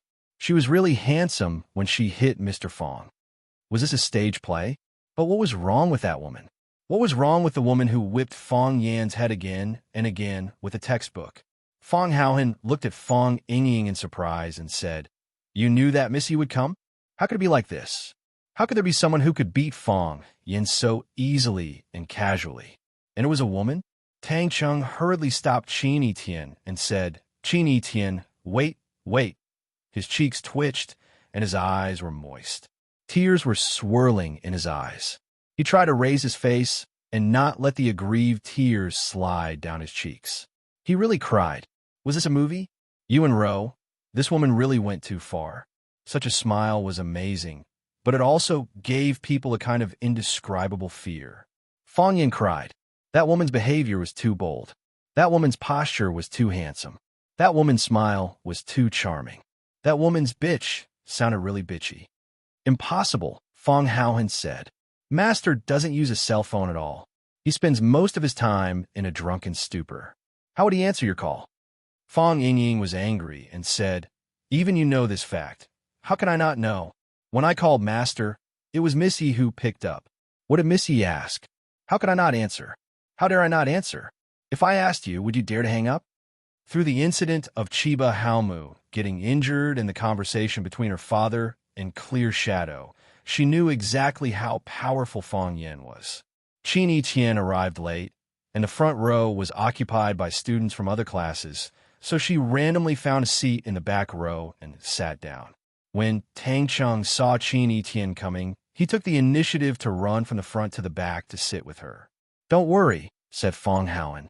"Of course I'm on your side. After all, you're my brother."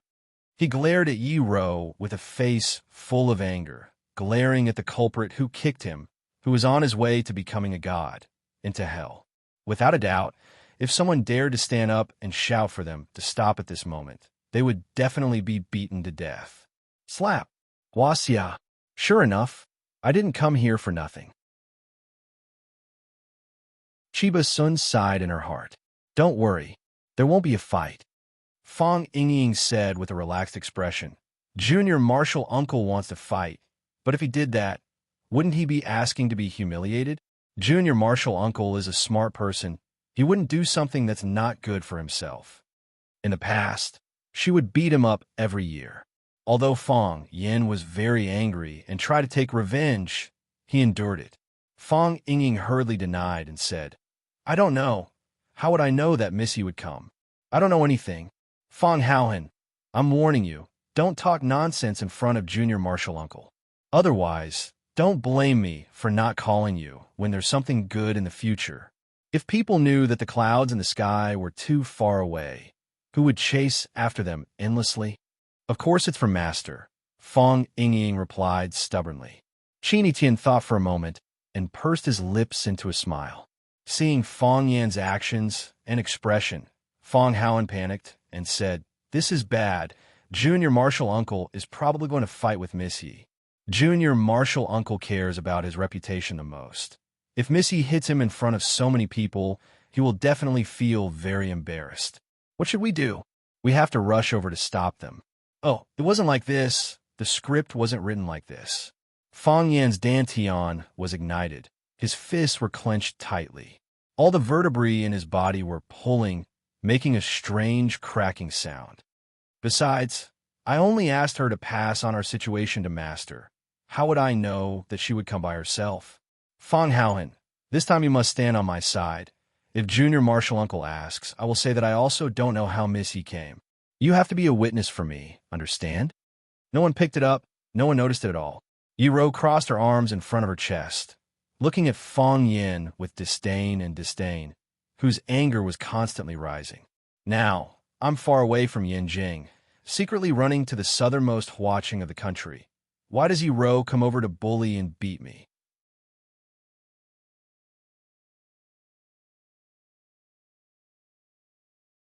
Chapter 216.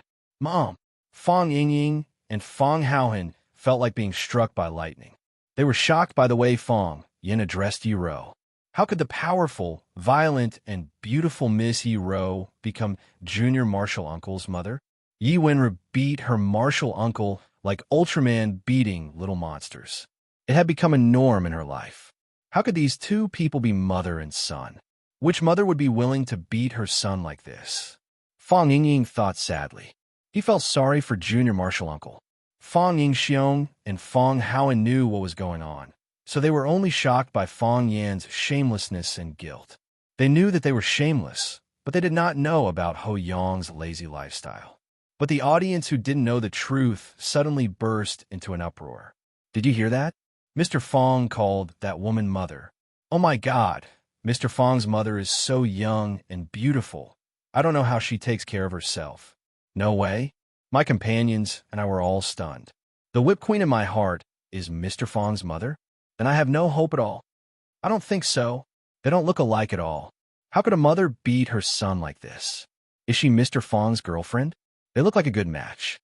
Tang Cheng felt a little regret in his heart. He turned to Qin Etienne and said, "Now their relationship is clear. The one who beat him is Mr. Fong's mother. Fortunately, you didn't go on the stage just now, or I don't know how to end it. Now you can rest assured, right?" It was not easy to find an opponent who could compete with Qin Etienne, and it was a woman whose aura was not inferior to that of Qin Etienne. If she could win over Mr. Fong Yin, then the success rate of pursuing Qin Etienne would increase by several percentage points. Such an outstanding woman. How did she become Mr. Fong's mother? Qin Etienne looked at Yi Ro thoughtfully. This woman is very interesting. As for Tangqing's question, she didn't even bother to answer it. Only an idiot would believe that this woman was Fong Yan's mother. Can you understand Fong Yan's difficulties? He couldn't let the news of him being beaten up by a woman spread throughout the entire school. No, it was very likely that it would spread throughout Huaqing. He couldn't allow his image as a male idol to collapse. He couldn't allow himself to become a joke among the teachers and students. He was the Fong Yin with ideals, dignity, and face, not the Fong Yin who had been hit 3 times on the head by a woman holding a book.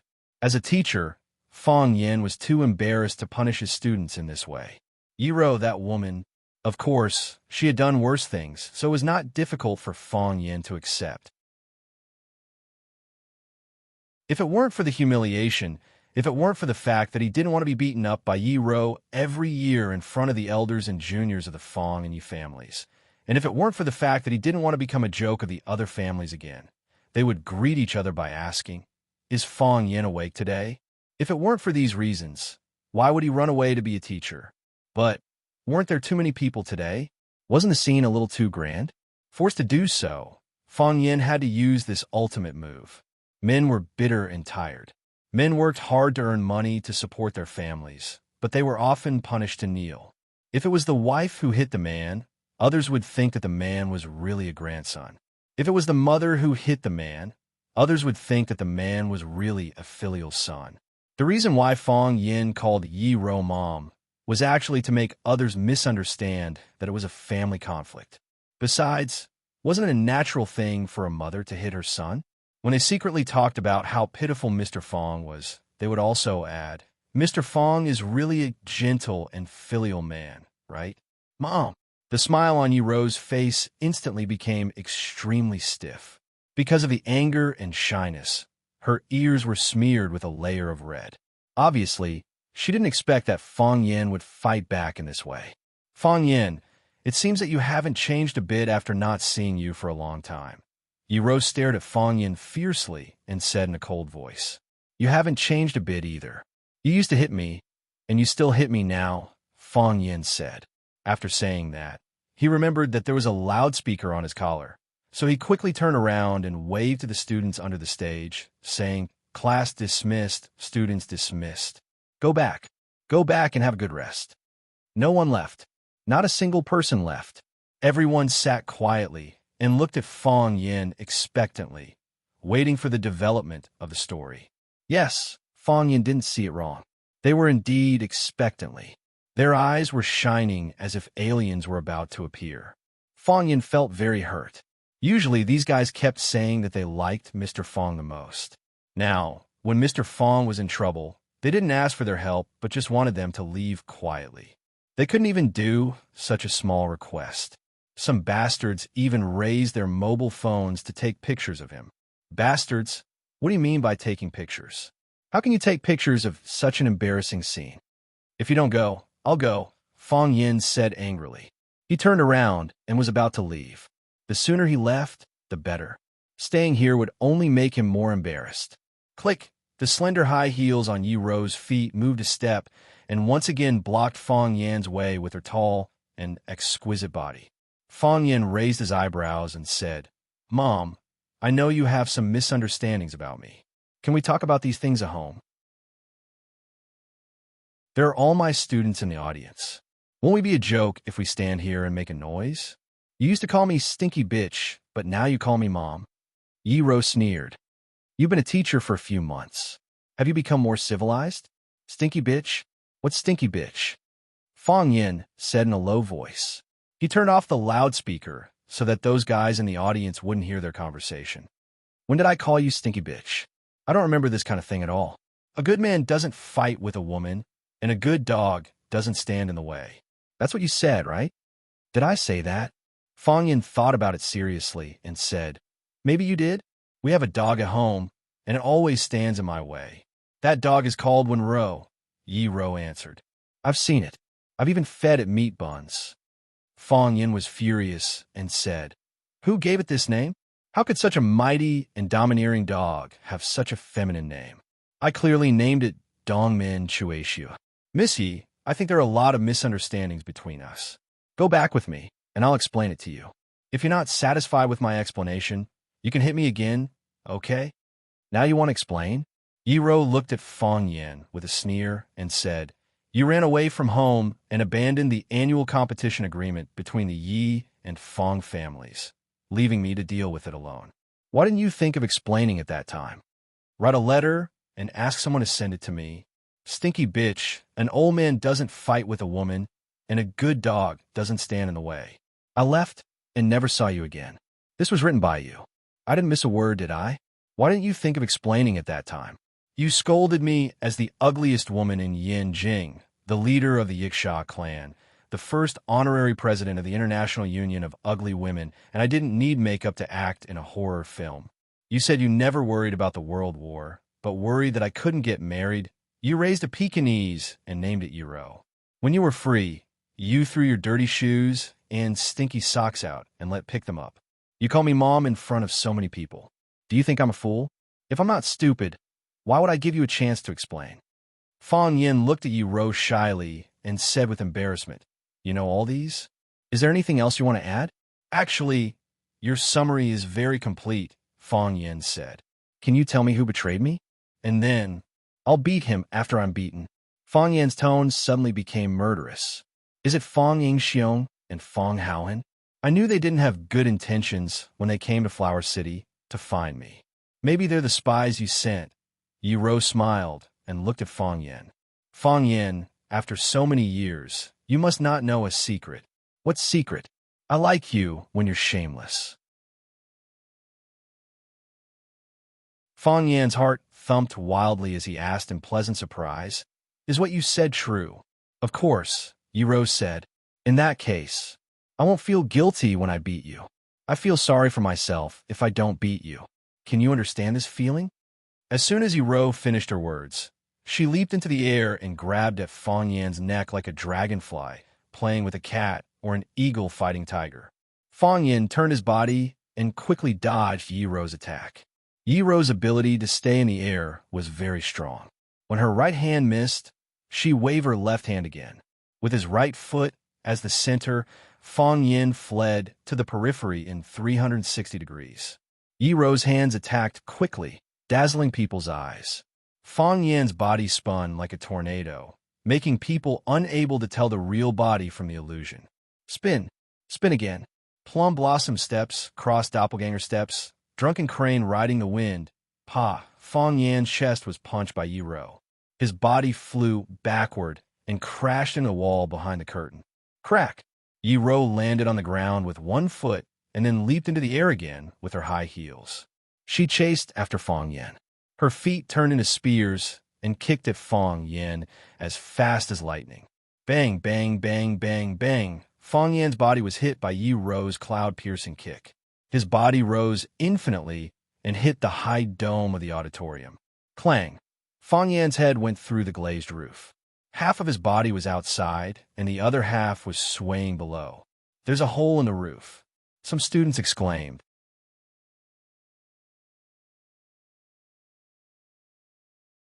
Chapter 217. Is this a movie? Where's the camera?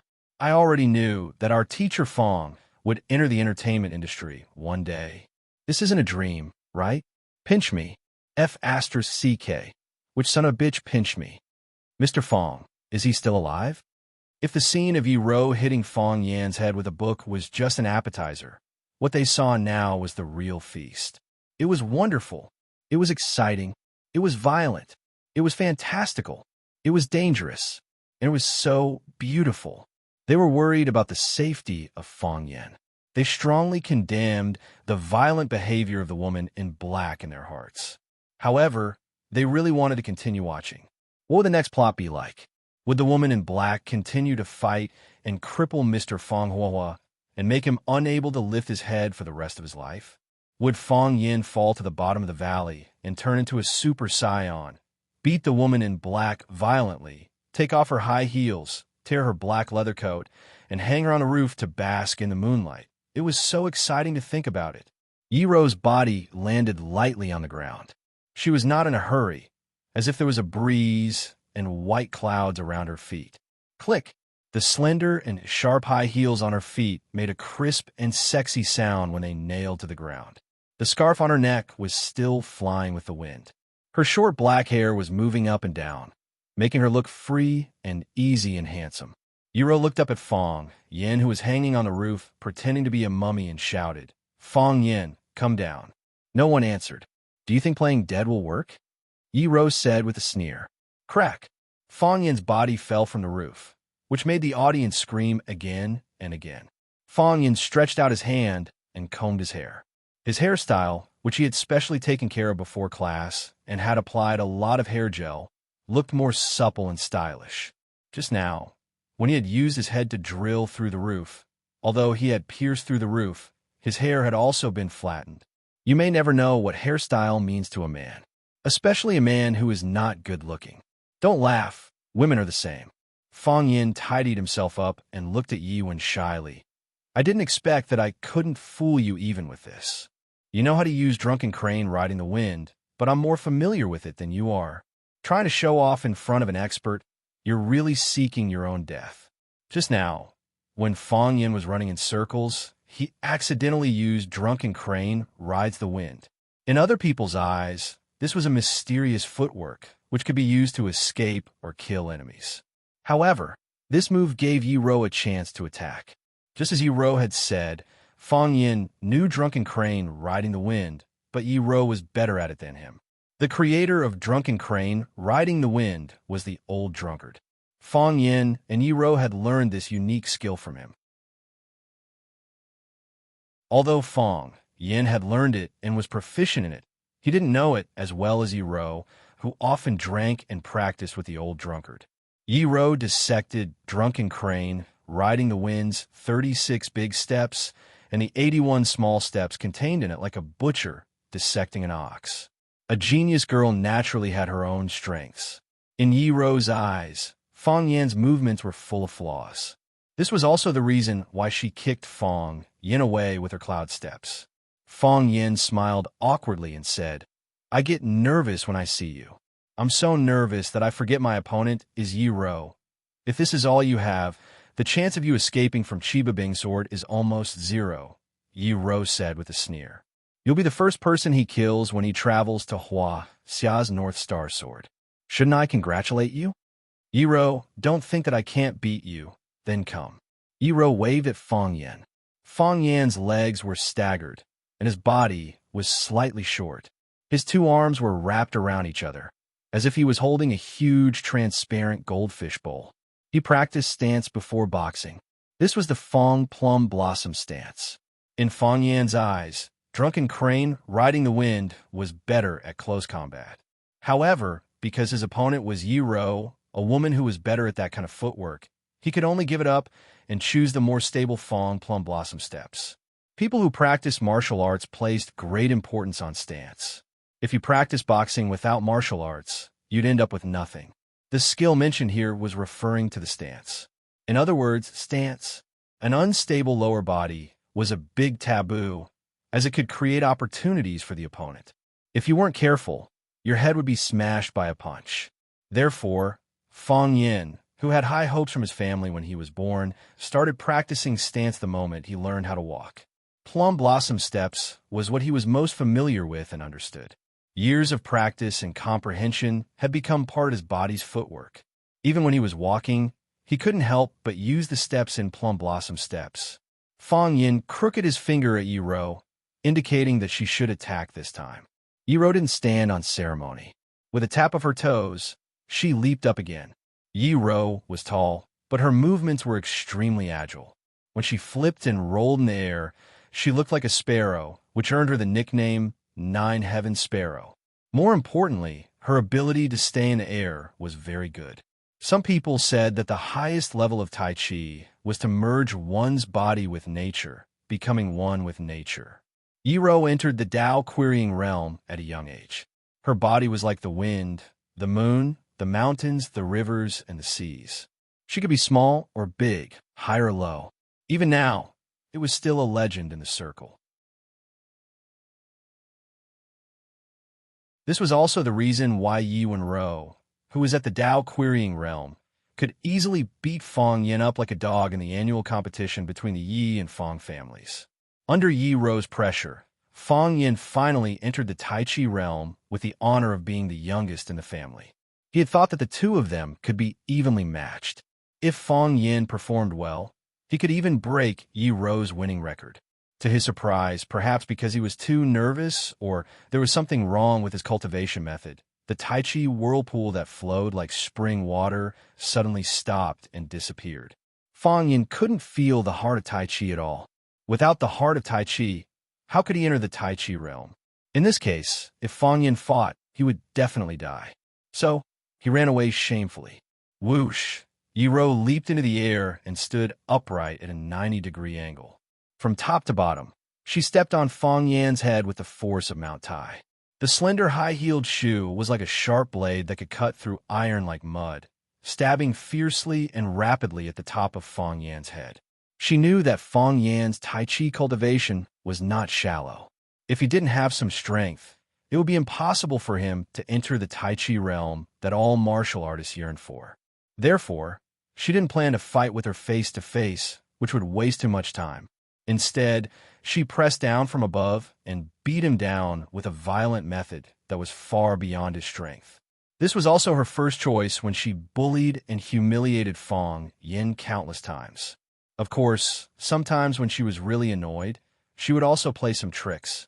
Just the falling majesty of a woman made Fong Yin feel that the dark clouds were rolling and a heavy rain was coming. It seemed that the sky was getting lower and lower, that the starry sky was about to fall, and that a planet was about to hit the earth where they were, boom. Fong Yin's dantian seemed to be on fire, and a strong stream of air flowed around his body.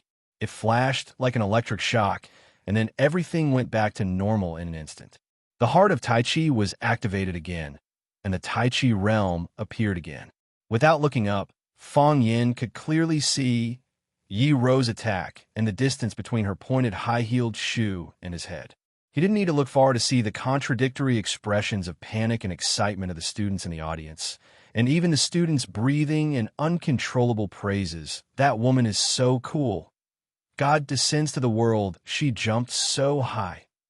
Fong Yin was agitated, and the Tai Chi realm almost disappeared. He hurriedly calmed himself down and ran on the plum blossom stakes, and then grabbed Yi Ro's ankle with both hands. Bang! Got it. In my region, all the territories are my territory, and all the people are my subjects. Yi Ro was no exception. Fong Yan's body sprinted even faster and spun even faster. He held one of Yi Ro's ankles with both hands and made her run and spin with him. Fong Yan's body spun like a top, and Yi Ro's body was also spun like a top. Fong Yan's phantom turned into a plum blossom, and so did Yi Ro's body. After removing all the strength from Yi Ro's body, Fong Yin grabbed her ankle with one hand and punched her chest with the other. Boom! After a loud bang, the two of them were instantly torn apart by the strong airflow. At the critical moment, Yi Ro's fist collided with Fong Yan's. It was a heavy punch against a heavy punch and a hard bone against a hard bone. It caused one's blood vessels to expand and the bones in one's body to crackle. Crack! Yi Ro's feet landed on the ground. Fong Yin stared at Yi Ro in astonishment. How did you do it? Fong Yin asked. You can break my Tai Chi realm because of the power of the Tai Chi realm. Fong Yin was full of confidence in it. In the Tai Chi realm, he was the well-deserved king. However, when he thought he had completely neutralized Yi Ro's chi, Yi Ro was able to fight back at the critical moment when he punched at Yi Ro's chest. Is this woman an unkillable cockroach? Is there anything in the world that can't stop her? Yi Ro wiped the blood from the corner of her mouth, which was forced out by the internal chi. She stared at Fong Yin with her shining eyes and asked, Did the heart of Tai Chi come back to life? Fong Yin smiled proudly and said, Not only did it come back to life, but also the rotation of the heart vortex became stronger. There is running water at the head of the spring, and the chi is endless. Yi Ro, do you really think you can beat me? I showed you mercy, but you are aggressive. Do you think I dare not beat you? If you were not a woman. Yi Ro squinted her eyes and smiled, saying, If not. Fong Yin thought about it seriously and realized that he really couldn't do anything to Yi Ro. Such an answer made him very depressed and discouraged. He felt that life was really meaningless. Yi Ro's eyes became fierce again, and she said, If that's all, you can only survive under the sword of the Thousand Leaves Army. If you want to win, Tian Fong Nightly Lake. Yi Ro crooked her hand at Fong Yin and said again,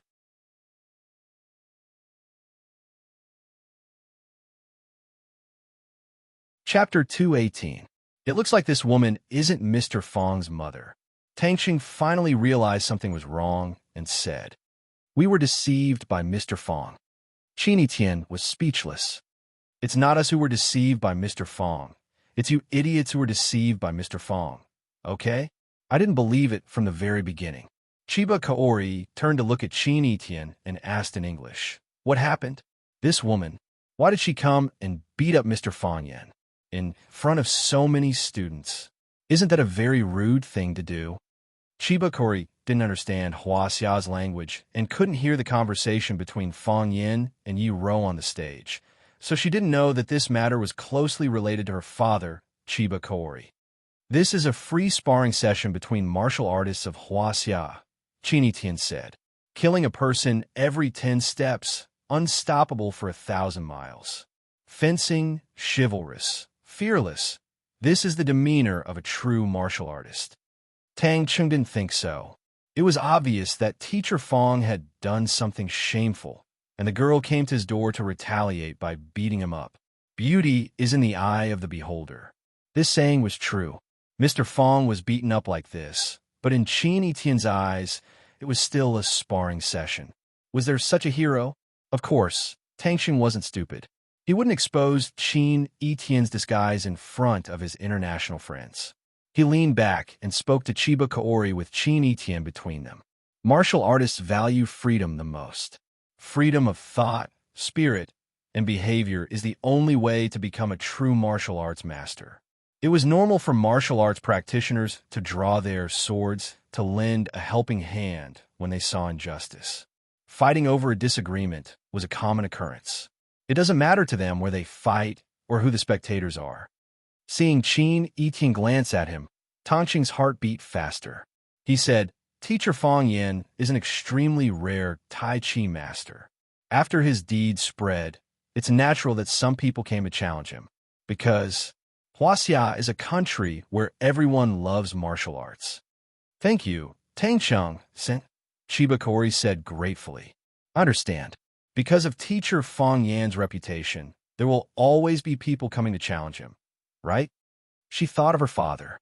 When her father had just started his career, he had often encountered such challenges. However, ever since her father became the #1 swordsman in Japan, there were fewer and fewer challenges like this. In the end, there were no more. When the distance between you and your opponent is very close, they will be jealous of you and do everything possible to surpass you. When you leave your opponents far behind, they will only envy you and worship you. This is human nature. Does this mean that Teacher Fong Yin is not strong enough? Chiba Kaori thought to herself. Then, the match between father and Teacher Fong Yin. Father will not lose, right? What a powerful woman, Chiba Kaori said as she looked at Yi Ro on the stage. Is that so? Qin Etienne had a bright smile on his face. Fong Yan's expression turned extremely solemn. He looked at Yi Ro, who was waving at him, and asked in a deep voice, how strong is she? Very, very strong. You know, the old drunkard knows. Has the Chiba army come to Huaxia before? 10 years ago, the old drunkard traveled to Japan to challenge the 13-sword sects on the island. He fought with the Chiba army, Yi Ro said. He lost. The old drunkard said. The Chiba army's swordplay back then wasn't mature enough, Yi Ro said. Understand, Fong Yin said with a nod. This time I'll do my best. He crossed his legs slightly and drew a circle with the tips of his toes. He stretched out his arms and moved up and down like a bird flapping its wings. While defending, he returned to the true state of meditation. Fong Yan's mind was calm, and his 7 senses were one. He forgot about everything around him.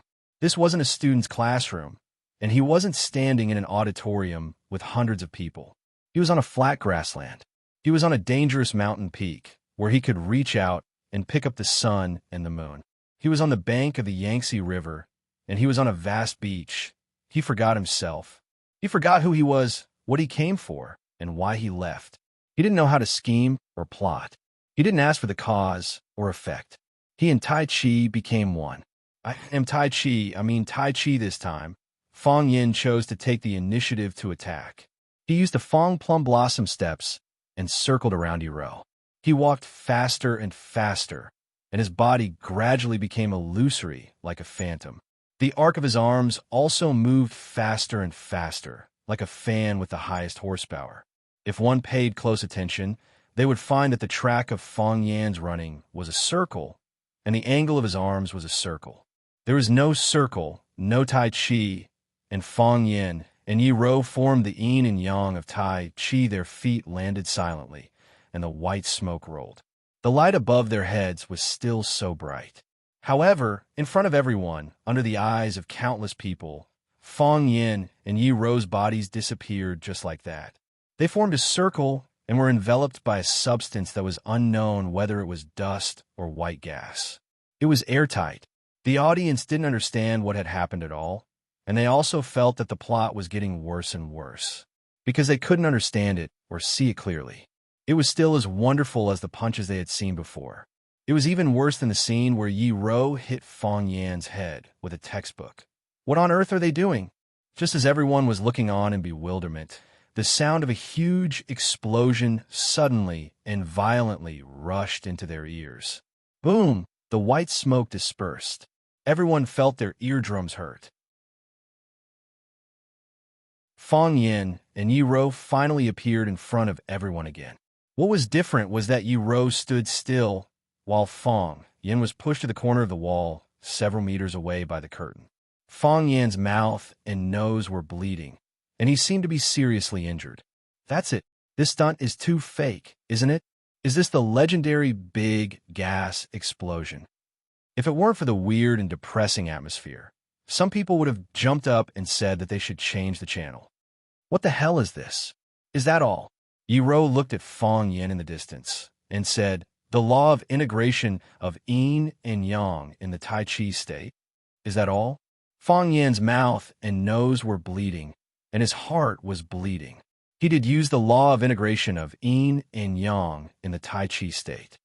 I am Tai Chi. Tai Chi. Everything in the world is Tai Chi. His steps were circular, and so were his palm techniques. He rotated along Yi Ro, tried to use his yang pole to integrate Yi Ro's yin pole. The law of integration of yin and yang. As long as Yi Ro was integrated with him, she would be a lamb waiting to be slaughtered. It was up to Fong Yan to fight, kill, kiss, or touch her breasts. It was easy to get out of the circle, but difficult to get into the circle. It was easy to get out of the circle, but difficult to get into the circle. It was not standing still, but moving forward and retreating shoulder to shoulder. It could be as fast as a watermill, and the clouds were like dragons, wind, tigers, and elephants.